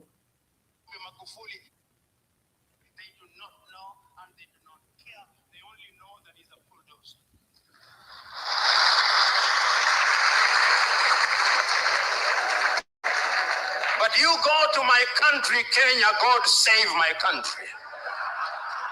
God save. It was a speech he was giving at the University of Dar es Salaam. Save my country. When you meet your typical Kenyan and you introduce yourself as John, they'll ask for the second name, not that they may know your full names, but that they may identify you with your ethnicity and pigeonhole you accordingly. If you look at Tanzania. Yeah, so he has said that if you come to Kenya and say, my name is Joseph, they'll ask you, Joseph, hiyo jina ingine ni nani? Not to know your second name, but to know your ethnic extraction. Even if sometimes people go for an interview, they'll ask you, what's your name? My name is Flani, your teacher or somebody. Well, not to know your second name, but to know your ethnic extraction.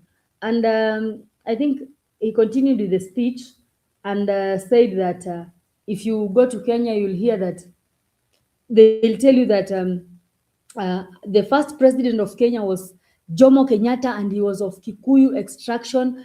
And we as Kenyans only safe, we as Kikuyus only feel safe when our own is on that chair. If you also ask them, they'll tell you that our second president of Kenya was Daniel Arap Moi of the extraction of the Kalenjin, and we Kalenjins are only safe when our own is in power. You go to the other region, they'll tell you that we are Luos and we have been marginalized for a long time. Our son has been fighting for democracy in this country and whatever, and we Luos only feel safe when our own will ever sit on that chair.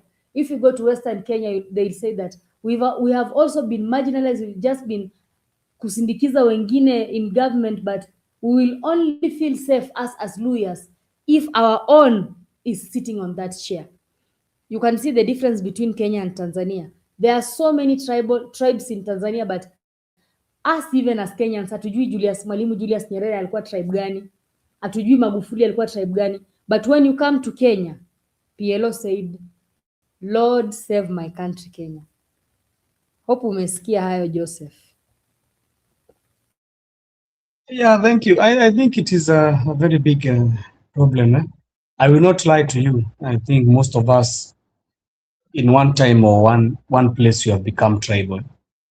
Even in like most of us who go travel abroad, we find ourselves tending to be more tribal when you find somebody you know, you correlate with coming from your tribe.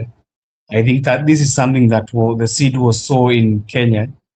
I don't think that it's going to go very soon. But what we can do, we can try to work on it. And that's why I say I'm very fortunate with these young people. You know, I was the same thinking about how people, I was the same being a tribal, thinking about tribal. I was also tribal, I will not lie to you, but there is a day that I asked my question. I asked myself a question, and this is what people need to do. You need to ask yourself a question. I was the typical person of Kikuyu. We are in power. We need to be in power. We need to be in a place where you can feel good. We have power. But I sat down and asked myself, okay, we all have this power, and that is what we are always told. But me, myself, I find myself that I cannot even find employment in my country, and I'm saying I have power. Which power do I have? And I need to go and look for work in other countries so that I can be able to fend for my family. Who most of us, even in some of the elections like 2007, we came out and we voted for a person to stay in that office, that it is us, we are protecting ourselves, I don't know, and all the shenanigans. I have been asking myself questions since the time, even 2013, I voted the same way, but after that, I've been asking myself questions because that is the time kiliniumania sana when I was at home. And I asked myself, so I'm saying mimi niko kwa tribe ambayo iko na nini, but myself, I cannot even be able to get a decent job and stay with my family at home. I need to go out and start to work for, you know, the places we are working. We need to work. We always work like slaves, Valerie, let me tell you the truth, because you work without resting. Sometimes even you work the whole year, and you cannot even see your family for almost 2 to 3 years. And do you think we are very happy with that? So I started to ask myself those questions, and I saw the kitu yote nilikuwa hata mimi nafikiria nikiwa hiyo wakati, it is all bullshit and nonsense. And when you start asking yourself those questions, it's the time that you come in and you understand that it's a fallacy and there is nothing like that. And for me, the steps and the mitigations that I did, I think are going to change for me, because me, I said from at that time, I will never teach my kids any of these things that they say, that language and whatever. Najua obviously customs lazima utaendelea kutaja watoto wako na jina za wazazi, but what I promised myself that me, I will not teach them anything that they don't want to learn. And for me, I've kept true to my words. Mimi sijakuwa nikiwafunza hiyo Kikuyu. Me, I told them learn the official language, learn the national language. There are two national, there is the national language, which is Kiswahili, which you're supposed to learn, and there is the official language, which you can, if you're at school, you need to learn. So that is what I think the mitigations are. But I want to tell you something, Barare. Every country has its own problems. We can take Kenya. You know, when this guy PLO is talking, he can talk and say that Tanzania has no tribalism. But one thing that is evident in Tanzania, there is a division in terms of religion. But in our country, we don't have an issue with religion. So for them, they also have an issue that they always need to tackle. And that's why you see they have a system of where they always alternate. If the president is a Christian, you must have a Muslim as a deputy. That is how they alternate. If the president is a Muslim, like right now she's a Muslim, you need to have a deputy who is a vice president who is a Christian. So every country has its own challenges. And I think that is what people need to start working out on. And Africa has so many challenges, and people need to start working out on them. But one thing I always, also PLO as he talks is very good English, something I always don't like to, mimi unajua jamaa mimi, I thought he was one of the best, but when he was given to tackle EACC, he failed me. And my whole heart shattered with that. I thought he was going to streamline EACC, but he failed me. So it's good when he gives the speeches and all those good because he's a professor, he'll be having such kind of good, let's say his history or everything that he articulates will be good, but initially he failed me in the EACC sector. But Varari, kila nchi iko na shida yake. Every country has its own problem. We need to deal with ours. We have how many problems? I'll start with tribalism as the first one. Then we go to nepotism. Nepotism is family, Varari. You're forgetting that people employ their own families in this government parastatus. Then we have corruption, which is killing us. Corruption is killing us totally killing us. Then now we can come to the other thing that is called poverty, and now we enter to an education. At least when we had some president there before, he was able to bring free education, but right now we can see, people always say that when you see people fighting Ruto, it's like they are fighting because it's from a certain community. No, me, I don't have any problem with Ruto from his community. The problem I have is what he's doing to the country. Me, I don't even have any problem. Mimi hata sijuani na watu wengi wametoka kutoka hiyo eneo. I don't even know them. But I know the person who is in the office of the president. We talk about the presidency. The presidency is a body which is supposed to be there to work for the people. But me, I talk about an individual.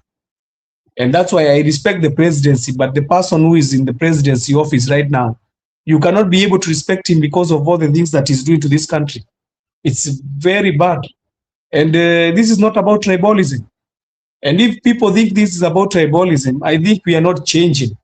This country is going to still lag behind if we are thinking it's about tribalism. And let me assure you, if we don't change this mindset, starting from this election, I'm going to tell you and swear to you, our country, even the kids who are coming, they are going to pay. They are going to pay for our mistakes. We are paying the mistakes of our grandfathers. We are paying the mistakes of our grandfathers. The seed that was so, hiyo ulikuwa unasikia Limuru, they are going Limuru 3 kufanya odds. That is what we are paying for. We are paying it right now. I don't want my kids and the kids of my kids to pay for my mistakes. So I need to clear out. And it cannot start with the whole Kenya. It needs to start with me. And it needs to start with you people in this studio and say, no, we need to end this thing. But as we continue, hata niwaambie, hata tuendelee tu kusema ati tribalism nini na to deal nayo, our kids are going to buy the blunt. Thank you. I see Msimamo is there.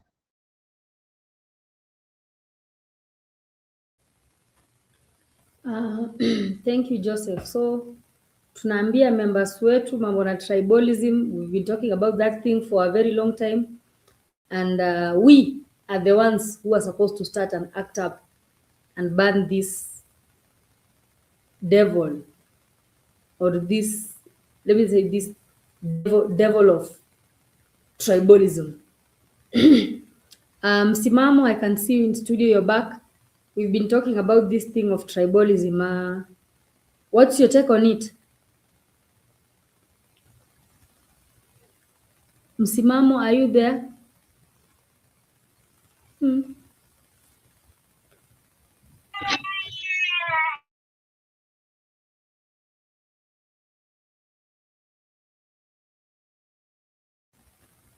Msimamo, are you able to hear me?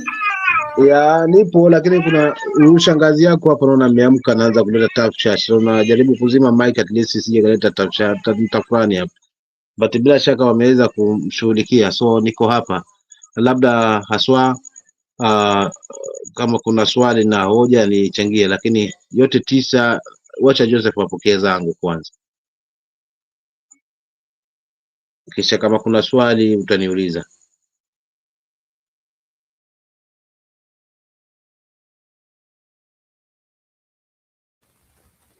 Sorry Msimamo, sijakusikia vizuri. I think nilikuwa nakupoteza. Unanipata sasa? Sasa hivi nakusikia. Yes.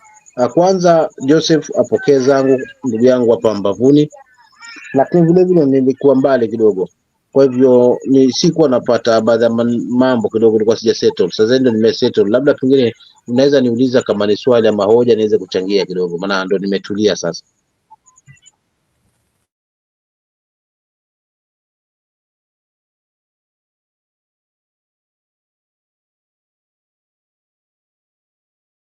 Barari, you are muted. Oh yeah, sorry. Msimamo, we were just trying to say how tribalism is bringing behind this nation and how we can eradicate it. Just generally about tribalism and the things that are going around. Yeah. Yeah, tribalism who are going to kill this monster. Tribalism ni nyinyi Gen Z, especially Gen Z. Unajua wao ndio wametoka na tribalists, so wali implement hilo waswa kwa kuweza kuonyesha makali yao 2027. Kwa hii niko kadi basi ifanye kazi hapo, wataonyesha kwamba umoja so wa taifa ni nini, kwa sababu kimkuta sasa hivi tribalism kuisha katika ile taifa letu si jambo la kuisha leo wala kesho, maana limepaliliwa, likatiliwa mbolea, na humbuyu kwa kweli ulikuwa mchanga ambao naamini kwamba kama ni kuondolewa basi ungeondolewa kwa vidole viwili tu, lakini humbuyu wa tribalism uliachiliwa. Kwa hiyo sasa hivi unahitaji hacksaw, unahitaji mashoka, unahitaji kila aina ili uweze kuondolewa. Kwa hiyo si wa leo tu kwamba labda pengine unaweza ukata leo tu na tumalize leo, uongo. Hapo mwanzo tungeweza kung'oa haswa kama uanzilishi wa taifa ungestick kuweza kuunite hizi jamii, lakini sasa ilitumia sasa uongozi huu ambao ulikuwepo haswa tangia awali kwamba ulitamia jamii haswa kama kinga ya kuweza kujidefend ndani ya serikali ama ndani ya mamlaka ama wakitaka power zaidi. Ndio unakuta the word ukabila kuisha ni ngumu, kwa sababu whoever enters in power lazima angalie kwanza watu wake wa karibu wa mbavuni awaeke kwanza, kisha mwisho wa siku ili akizungumza ama akifanya lolote basi wao wanaweza backup. Kwa hiyo hili jambo la tribalism haliwezi toka tu hivi hivi, ila tu tusiliachie viongozi ati ndio wataliondoa. Sie wananchi ndio ambao tunaweza litoa haswa hili janga kimtazamo wangu, kwa maana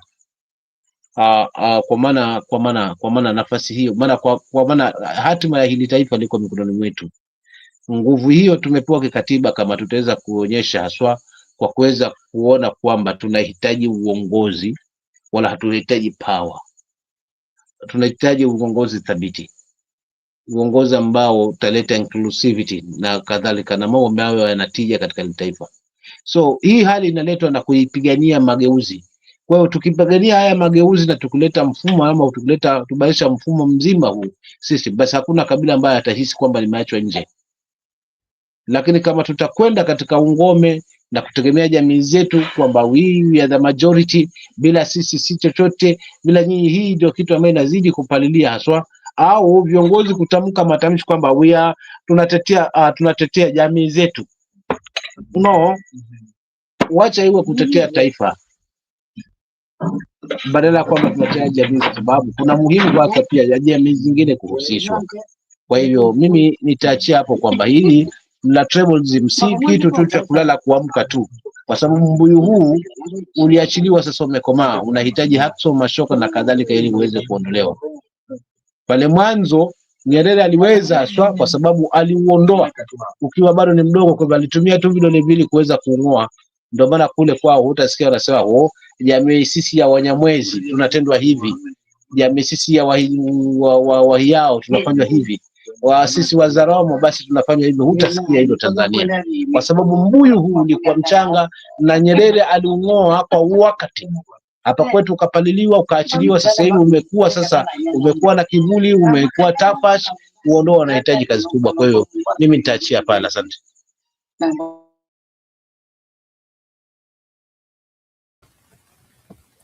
Karibu sana Msimamo. I can see Peter in the comment section is saying coming soon from Gachagua exposes all ministries next week. Yeah, he said that he's going to expose all... Gachagua anafanya kazi nzuri sana, lakini mimi naweza nikasema kwamba watu waambie ni jinsi gani kura zetu hatutapata kwamba zimeibwa. Kupiga kura si shida, lakini system, mbona hili jambo la IBC sioni walikizungumzia, la Kamago sioni walikizungumzia, hakiki wa kura zetu itakuwaje? Maana kule kutupuzia kwamba serikali kunafanywa hivi, sawa, maybe mtu ana sense kwamba mimi nikiondoka hapa mambo hayatakuwa sawa, lazima nijipange, maana sijui itakuwaje hatima yangu nikitoka hapo. Mtu anakusanya, lakini je, system ambayo ndio inatuvuruga mwisho wa siku katupeleka mahakamani, jamani, wanasemaje wa viongozi wetu, hususan kina Delax na Gachagua? Licha kwamba wanatumbua majipu ambayo yapo tunayaona, lakini haitoshi. Kuchukua kura pia kwa wingi haitoshi. System ambayo ipo haswa na tume hii ya uchaguzi ambayo ipo ina uhakika wa kuweza kulinda kura zetu, ama tutajipata pale kwamba kura ya mwananchi haizungumzi pale debeni. Asante. Umenikumbusha jambo Msimamo, and I want to ask you and Joseph. It's been said that in the voters register, in the IBC register currently, there are approximately 2 million people who have been registered, and those people are dead. So they were saying like when William Ruto was speaking, he was like, ni hao wenye wananipinga mimi nitawapita na kura karibu milioni 2. And then people were like, and then looking into the matter, in the IBC register there are 2 million people who have been registered, and those people are not alive, those people died. And this is the reason as to why that's happening, is that nasikia bei ya kuchukua death certificates juu ilipandishwa, and then so the people are not able to go and take the death certificates of their relatives. So these are the people who have ended up being in the register and they are not alive, wamekufa. So it's just an assumption that when it comes to next year's elections, those people will be seen like ni kama watu wako alive na, but in real sense those people are dead. What can you say about this? Because we've been just trying to check if there might be any difference between the current IBC and the ones that we have had in the previous years.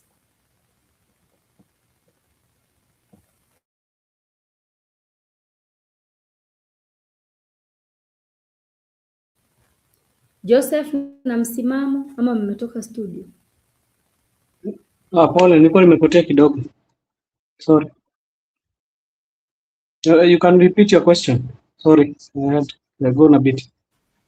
I was saying Msimamo has brought something about IBC, and I heard that there are like approximately 2 million voters that have been registered that are on the IBC register, but the 2 million people are not alive, they are dead. And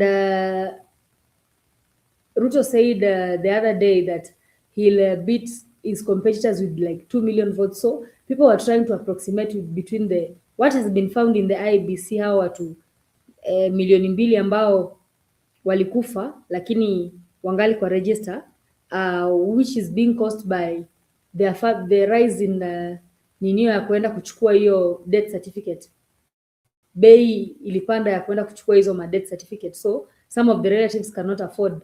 Therefore those people are just there and they are still in the register, which might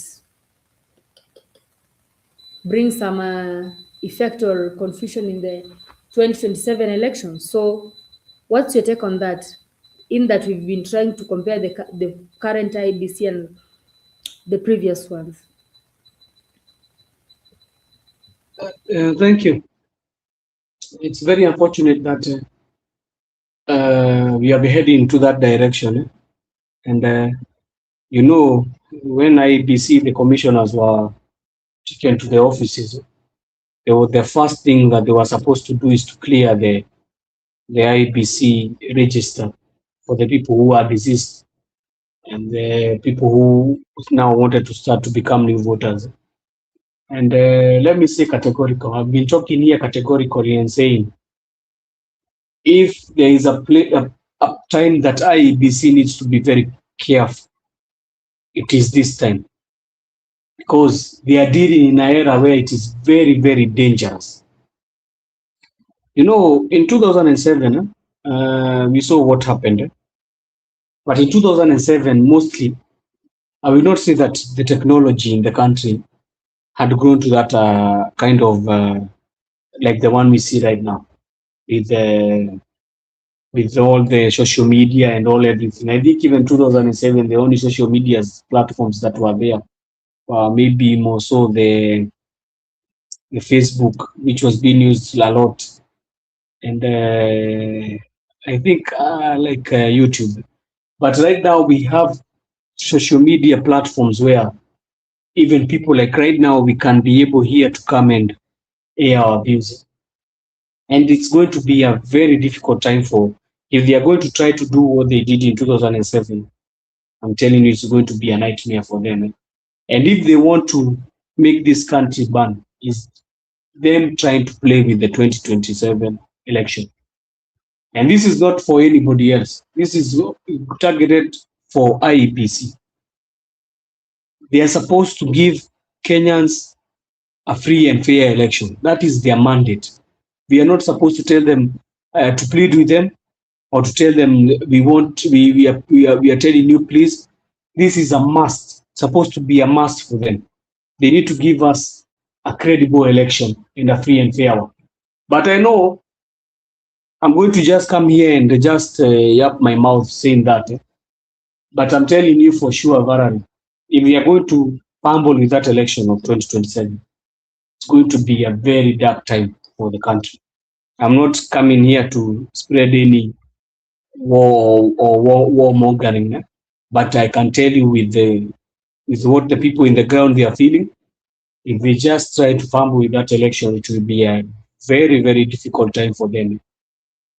And it's not even very easy. It's not easy for them to say that the disease, you know, we are talking about 2 million people who are diseased. You know, the problem is they can be diseased and they are not being removed in the register. And the problem is these people cannot be able to rise up from their graves and go and vote. And for certainly, the people who are going to be running this and counting the votes, who do you think they are going to be? They are going to be these young people you are seeing here saying the Kokadi. And you have seen some of them even volunteering to be able to take biometrics of their own for their own Gen Zs as they register. Whereas the IEBC was saying they don't have teams to be able to do, they don't have manpower. I'm telling you that those people, they are going to be very vigilant. And I told you the best thing that we have right now as citizens of Kenya is only one bullet we have. And the bullet we have in times of election is the election must finish at the ward level. If we are going to do that, that will be our silver bullet. But if we are going to wait for ourselves that we are going to have that conference that is always taken to Bomas, I don't think right now if we are going to be having that Bomas, we are going to be having maybe a KICC one. If we are going to go to that route of where we wait until results to be able to stream in and be taken to, I don't know what headquarter they call, that one will be very dangerous for us. But if we are going to take it at heart and say that the election should finish at the ward level and make sure that all the materials that have been taken and they are all closed, and those are the final tally results. And we don't want to hear any tally results coming from any other side. Those are the ones we want to hear. And the media also is going to play a very big part in this. And I'm very hopeful because you can see the media stations, some of them, they are acting accordingly. So it means if there is going to be close monitoring. But I also call on the international community as we are heading to this election. They need to be very vigilant on this country because we don't want to go into a dark spot that like we went in the 2007 elections. And let me assure you, if we are going to go to that spot, even those commissioners who are in IEBC themselves, they are going to find themselves in a very dangerous place. They might find themselves also in the list of IECC, as people who have dealt in causing the mayhem that is going to be the country. So it will happen after they have done all they do. But I'm very hopeful with these young people because most of them are the ones who are going to be counting these final tallies, even though maybe they might be having somebody who is there who will be a returning officer who can be tried to be coerced. But I know that, and the good thing is people are going to try to guard this vote, whatever comes in. People are going to guard them. I don't think people are going to accept this nonsense that we saw in the likes of Mbeere North.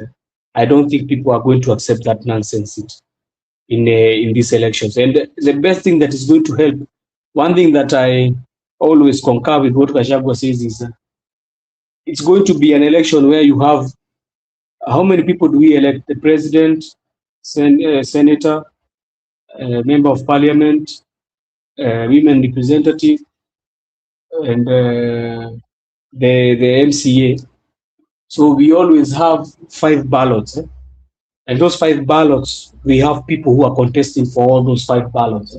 And they are not easy people because if you find in one ballot, there is in one box of the ballot, like for example, the presidentship or the senator or the MP or the women representative or the MCA, you have like 10 candidates. All of them will be having some people who are called agents that they can be able to get their votes. So I think that one will also help. So we need to look at the options that can be able to help us in curbing this, what they are talking about. Because the election that people always fear the most is always the presidentialship. The other ones you have not had so much fracas like before, but the presidentialship, there is always that fracas. And I wish that the united opposition and all like-minded people who, you know me, I have my ideal candidate in my mind, but I'm not going to say him right now. I have my ideal candidate. I hope if he accept the offer of becoming a candidate for 2027, it's going to mobilize some of these youths to be able to guard. And I'm telling you, Gen Zs can guard the vote. Don't joke with those guys. They can guard the vote. I know you are a Gen Z veteran, and I know you are going to be one of the people who are going to be guarding your vote. You cannot want your vote to go into the dustbin. You are going to try to be able to guard it till it is counted for, because we are told our vote is always our voice. So let us stop. You know, sometimes even this government, they always use this machinery like the NIS to try to intimidate us into thinking, no, hakuna haja sisi kutokea. That is, you know, Ruto has already known that his goose is cooked. So what is he going to try and do? He's going to try and bring those fracas of kuna watu wajatolewa kwa registers. He's not the one who is be saying, but we have operatives, some of them in this security sector. They're trying to bring the fear among the people, telling them that hapana, kutakuwa na wizi labda watu. You have heard even some MPs saying that ikikosa kutosha tutajazilia. Don't be afraid of these lunatics. There's nothing they can do. And let me assure you that go out and vote. Go out and vote. Don't fear anybody. Go out and vote. Your civic duty is to vote. Go out and vote. Don't worry about them saying that they are going to steal the votes. Let's first go and vote. After we vote, we are going to guard those votes. And I can assure you, it's not going to be as easy as they say. It's going to be a very difficult task for them to do. And right now, we already know that you cannot win a Kenyan presidentialship with only your community. You need to have different people or a coalition of people so that you can be able to take that presidency. So we might say that the government is trying to see like the things are favoring them, but I think they are not even favoring them at all. The look of things is not favoring them at all. But one thing I want the people who are opposing this government, even as citizens, the ones who are opposing this government, we need to say that we need to know the company that is going to be mandated in looking after those, you call them servers or what. We need to know them, and we need to know how they are operating these things. That is what I need to know, because that is where the shenanigans starts. But as long as we are going to be having the final tally in the ward level, that is the most important thing. Finish it at the ward level. Let it be sealed. Make sure that box is sealed. Even though wanasemanga wanaenda kuiba, make sure you have pictures of it. Take pictures of the final tally, have it with you, and we are going to try our best, others, to try and guard the vote if we can. I think I'm going to try to guard mine. So I don't know if Vara, you are going to guard yours. That is the most essential thing we are going to do. Because they are trying to intimidate us, but let me tell you, they are not going to intimidate us. That is what they are trying to do. They know their ghost is cooked. And when you see them talking like that, they always consume a lot of, the president is a person who consumes intelligence. He knows the state of affairs in the country. He knows he's losing. He knows this is a battle he cannot be able to win. So he's going to try and intimidate people so that they cannot come out to vote. But that day of voting, if people come out in large numbers, in overwhelming numbers, first this Gen Z, I want to give them hope. You might stay in the line for a long time before you vote, but make sure your vote has counted. Make sure that your voice is heard. Make sure that you have gone and voted. It is not an easy task to go and stand on those lines. Some may feel even hungry. Sometimes even we need to help others, our brothers. Let's help even our brothers if they don't have something to eat, just or something. Unaweza hata volunteer jitolee, unaweza nunulia watu kamkate hapo na tumaziwa. It's called, but I know Gen Zs, they always plan themselves. Let's go out, guys, and vote. This is our time for our voice to be heard. We have seen that members of parliament and the executive can tell us that we don't have a voice in the country. Please, let us not go through this anymore, where a person can tell you that you're telling me nothing, and we'll continue to do what we want. We need to show them that power is always with the people. That is what I can tell the Gen Z, and I can tell the people who are going to come, even millennials. I can tell them we need to come out and vote. We need to come out and vote in large numbers. Thank you. Joseph, there is something that you've talked about, the international community during the voting time. I've just seen in the comment section that Goodyear said that he hopes, and I hope hakutakuwa na bloodshed. And something came to my mind when you spoke about the international community. We know the UN Security Council has been accorded the role of maintaining peace in the world. And therefore, in the 2007 elections, at least the UN SecGen at that time, Kofi Annan, was sent, and at least intervention occurred very fast. But also the international community, the UN Security Council, rather the UN, we've been seeing that in order to intervene, sometimes it must involve interest.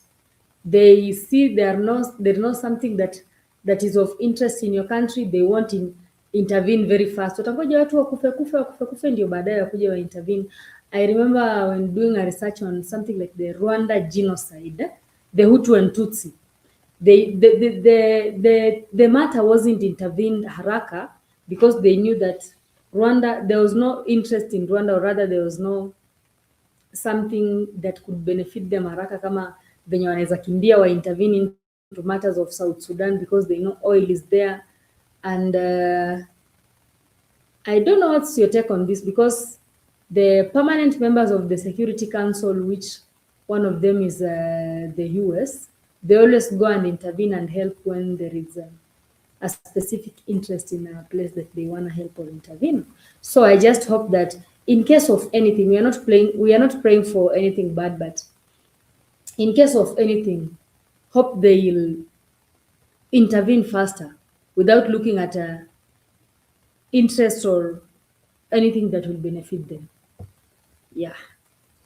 Back to you, I think Joseph. Varari, maybe you did not understand maybe what I said about international. I did not say that they come and help us quell any problems that we arise. What I was saying, they need to come and note the problems. They need to come and note what will be happening. For example, the people who are going to be spreading this fear amongst people, and they have started, you have seen them. The people who are going to be spreading this hate so that people can be able to fight. The certain, even the IEBC itself, how it's going to conduct this election. I don't need them to come and mitigate, because let me tell you, Varari, one thing that is going to happen right now, there's not when these things go haywire, there is nobody who is going to come and mitigate it. When people are not going to be satisfied with the election, there is nobody who is going to come and mitigate it. It is not going even to have a mediation. That one will be a full remove the person from the power. That is what it is going to be. And those people, you saw what they did in 2024. It will not be easy at that time. I'm not threatening anybody. Maybe somebody can say I'm threatening, or I'm spreading war or something. But let me tell you, you have seen the certain things that have gone in the world, in certain quarters, like countries like Bangladesh and others. If we are not careful, that is the route we are going to go. People always say that the ballot is the one which is going to finish everything.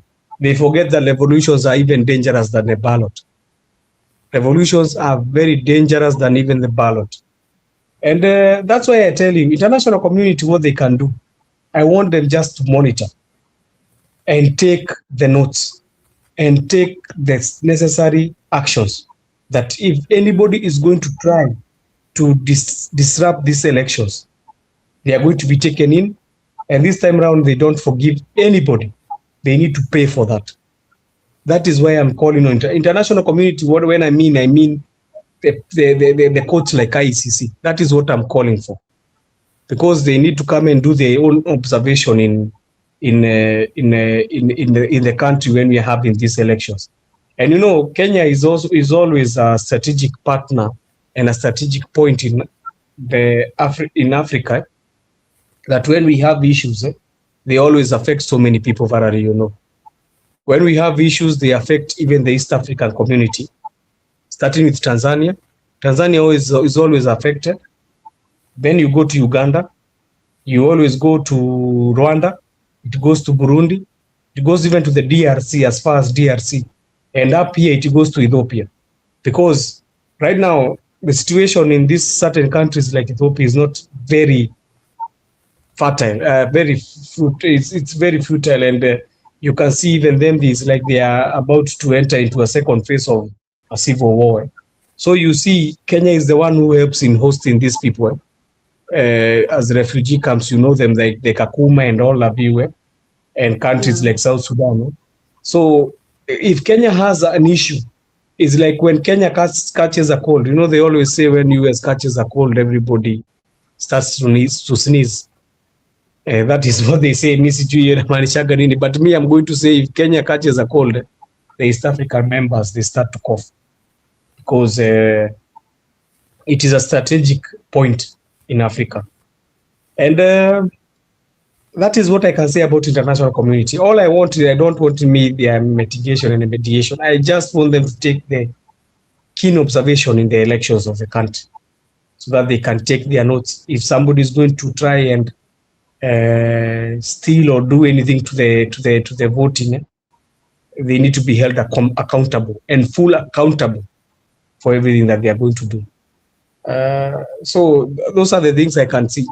But you can see that these things are leading to many things. You can see even Cuba is not in a good state. Many countries, because of people meddling in the elections. We can see many countries, they are going downhill because of electioneering. And I think the country that even has gone past that is Nepal. You know, Nepal, they overthrew the government which was there. And I've seen they have voted for a rapper as their president, a musician who always raps. And that is the ideal candidate. So they are very happy. And it's good for them if they are happy. It's their democratic right. But if you are going to try and spoon feed people what you want, I'm telling you, this is not the centuries where people are afraid of some things. People are going to come out and you not see. First in Kenya si ile wakati tulikuwa tunatishio varari. Hii wakati sio kama hiyo. Hii wakati ni ingine very delicate. Nobody wants to be in a country where the first news you hear is mtukufu rais. They want to be in a country where they can be able to express themselves. And you know what happens in electioneering period, you see some abduction and everything. And if you have seen them continuing, even today you saw what happens to some of the comedians, and it's very sickening and it's very bad. It's very, very bad when you see such things. So, Valerie, the international community, I'm just calling them to just investigate. That, if there's going to be anything. They don't even want them to mediate. You know, when they come to mediate, they start talking. You should try to get, I don't know, a broad-based government. I don't know what. No, we are not. We are tired of that shenanigans. And Ruto needs to know that maybe if he's thinking that is the route he's going to use, it's not going to be a very viable option. We need not to give him any escape route. Hizo mitego zote, hizo mashimo zote tunafaa tuzizibe. There is no escape route for him that he can be able to turn. I can see in the comment section, Joseph kuna huyu anakuambia, we can't trust outsiders, Joseph Kariuki. Why can't Kenyans fight for themselves? That is what Goodia is asking you. Yeah, that's why I've answered about the international community. We cannot trust outsiders to do our bidding.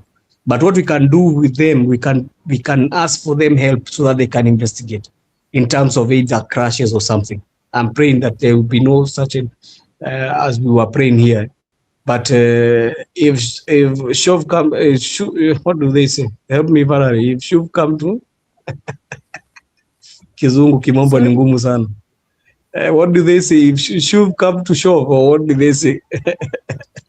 Maybe that's saying there's some. No, if there's acha niache kutumia imekuwa ngumu. But if it comes to that, it is not going to be an easy task. And I'm telling the IEBC again, they need to be very, very, very, very careful with whatever they do in 2027. They need to be very careful. It's not going to be the same as the other past elections. And I think if it's called Edokong, if Edokong wants to be remembered as a person of integrity in this country, he needs to give us an election which is fair, free and fair. We had and people stop saying that we cannot have that. We had a Supreme Court judge called Maraga, who even dismissed a presidential election. So we cannot say we don't have a role model to look at. We have somebody who dismissed a presidential election and said the president the person who won who was the incumbent, that he had not won that election. We have scenarios. So let us not say we don't have scenarios. Do you think that the current judiciary can do that, in your own opinion? For sure, I don't want to talk about judiciary, because judiciary, you know, when you start entering, you enter into the individuals. And I am 50-50 with the judiciary. I cannot tell you. I'm 50-50 with them. They have shown in certain types of rulings that they have done. Some of them, they are good. Some of them, you find they are not helping the mwananchi. And for example, is the one that they called the housing levy. You know, they cleared the housing levy and said it was good. But you cannot be having a housing levy which is good when yourself, Barari, you are being taxed. Your tax is used for building infrastructures so that you can be able to build your own homes. Why do you need them to be taxed again? And they call it a levy. There is nothing called levy. There is nothing called levy. It is a tax. And you have been told by all people who deal with these issues, they have told you it is not levy. It is a tax which has been imposed in people so that they can be taxed, and a double tax. It's called a double tax, and that is a very unlawful.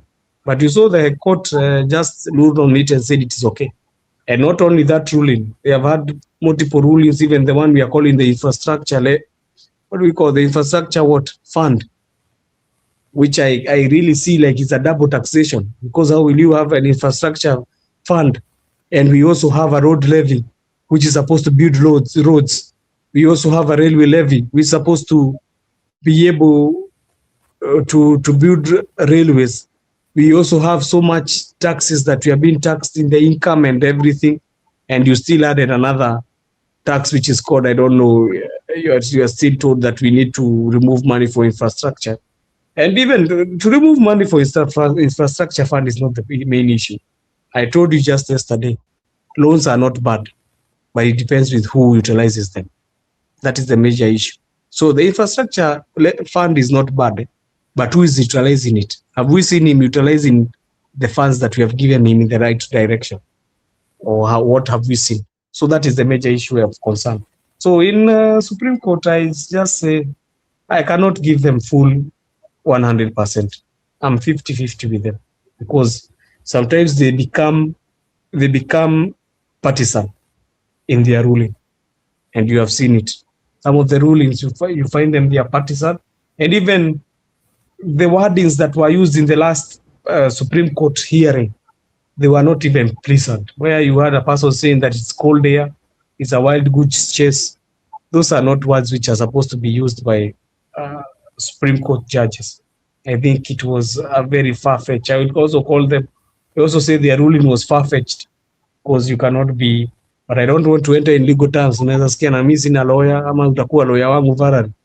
Kuingia hizo mambo, naweza pata sina lawyer. Yes, I can Sina be your lawyer. lawyer. Sina lawyer, sitaki bado mimi ni mdogo, bado lazima nitafutie watoto, sitaki niingie kwa shida nisikie na sina lawyer. I can be your lawyer at an affordable price. Sasa unaona Varari, unaniitisha pia kuwa lawyer wangu, so wacha niache kuingilia mambo ambayo sitafanya bei kama ya Danstan Omari. Wacha niache kuingilia hiyo mambo, kwa sababu umeniitisha fee. Acha bidi nyamaze kidogo. Sina lawyer. Yeah. But I believe we are heading in the right direction in so many forms. And the young people are taking us to the right direction. So it's not all dark and gloom. Unajua, people, we might paint it dark and gloom in everything. We always, in everything that is bad, we always have a silver lining. And always, I believe when you put your faith and you pray and put your faith into everything you do in action, God always rewards somebody, and He knows that people have been praying to Him and saying that they are suffering. I know people are suffering. They are truly suffering, because the moment that you see you cannot be able to afford to take your kids to school, and the government tells you that even take them without uniform, you know, it's very shocking that when you're taking your kids from grade 9 to the next level, grade 10, you're being told that the uniform price is almost double the school fees. I think even is almost the school fees. So you are told that, for example, uniform is 25,000, and then you need to pay another 30,000 for the school fees. You find you're already paying 50,000. Now I always feel, you know, also me, I'm going to that era. I always feel kind of shocked, because imagine you have two kids who are turned into the 9th grade and above, 10th grade and 11th and 12th, and you are expected to pay for them everything in terms of uniform and all sorts of learning equipments. I always feel very pity for the parents, And you see now, at this time we are, some of the parents where they were getting their money, some have even been, they have been closed down, like the ones you saw in Kikomba today. Some of the parents, Yeah. even you can see, you have seen even some of the issues of people being auctioned. You saw the video of a parent who went with the kids to an auctioneer and he was crying. The moment you see a man crying, I'm going to give you this is hii ni siri kwa wanaume, lakini wacha nikupatie. The moment you see a man crying, just know things are not good and things are very, very bad. Very, very bad. When you see the tears of a man, just know things are not good. And I told you, if you want to know Varari kama tunafanya vizuri, uende uangalie nini. Yesterday I told you, if you want to know you have as a country we are going headed in the right direction, ende uangalie nini. Have I forgotten kwani? I told you to go and take the newspaper and look at the auctioneer's page and look how many people have been auctioned during that day. That one will show you where we are headed as a country. Because as we are talking, even hiyo pesa kwa mfuko kuna. So but everything must have a reaction too. We are hoping we can be able to change. That's why we are trying to advocate. Hatukujagi hapa just for the sake of coming here Varari. Kuna mambo mingi sana mtu anaweza fanya. Hata mimi ninge huku ni usiku ningechukua ka usingizi nilale mapema. But we always come here to talk because people need to understand. Watu wanafaa waelewe hata huko kwa vijiji. You know, I know the problem that has been having with Kenyans is the people or the parents who are before us. They never had the civic education like we have. They never had the platforms or the, you know, I see even Gen Zs today. I was very proud when I saw Gen Zs in Nakuru trying to foster the Nico card. I saw even older men who have never voted saying Wakokadi. So it's very good that the civic education is going down there. That is the major issue that we need to do. We need to know that anytime we elect a government, that one becomes us. Hiyo serikali ina represent sisi. So in anything they do, sasa kama saizi wamechukua maloans, you know, iendangi kuandikwa ati Varari amechukua ati Ruto amechukua vote, nini amechukua loan. It is written the people of the Republic of Kenya they have taken a loan. So mimi, wewe, Gudia, kila mtu hapo akina enlightened, kila mtu hapo akina msimamo, it means we are the ones who have taken that loan. Si Ruto ati atalipa na pesa yake ya mfuko. It is us we are going to pay. So we need to be very careful. Let us educate our parents also because they are going to vote also. Joseph, umepata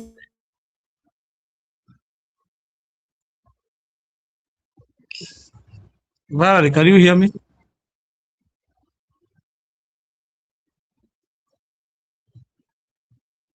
Sorry, can you hear me?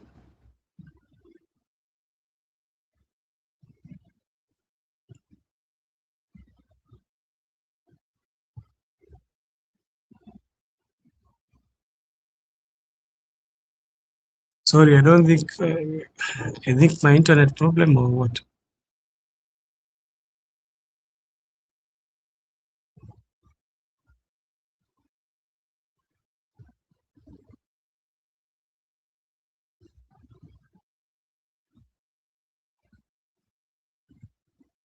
Let me maybe check my internet.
Oh, I think I lost connection. Niliacha Joseph akiwa anaongea.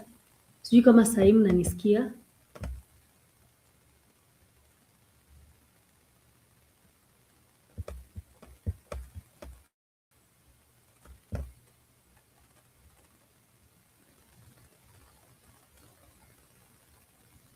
I don't know if you are able to hear me. Nilishtukia tu Joseph amepotea, haongei tena, then mimi nikapotea. I didn't have network. Network ilikoroga. But you can just comment hapo comment section nisikie if you're able to hear me. Good dear, are you able to hear me?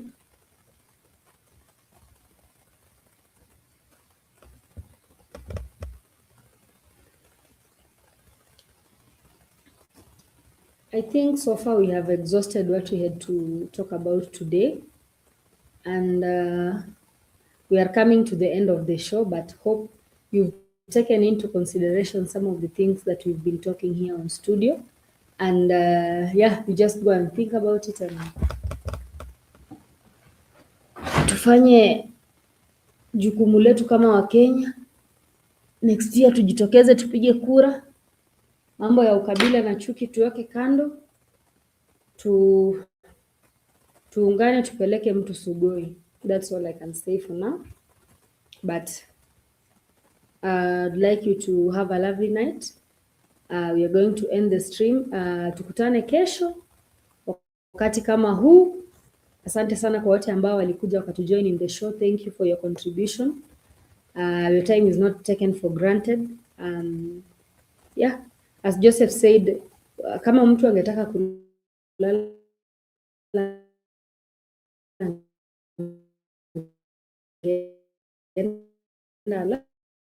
but we decided to come here and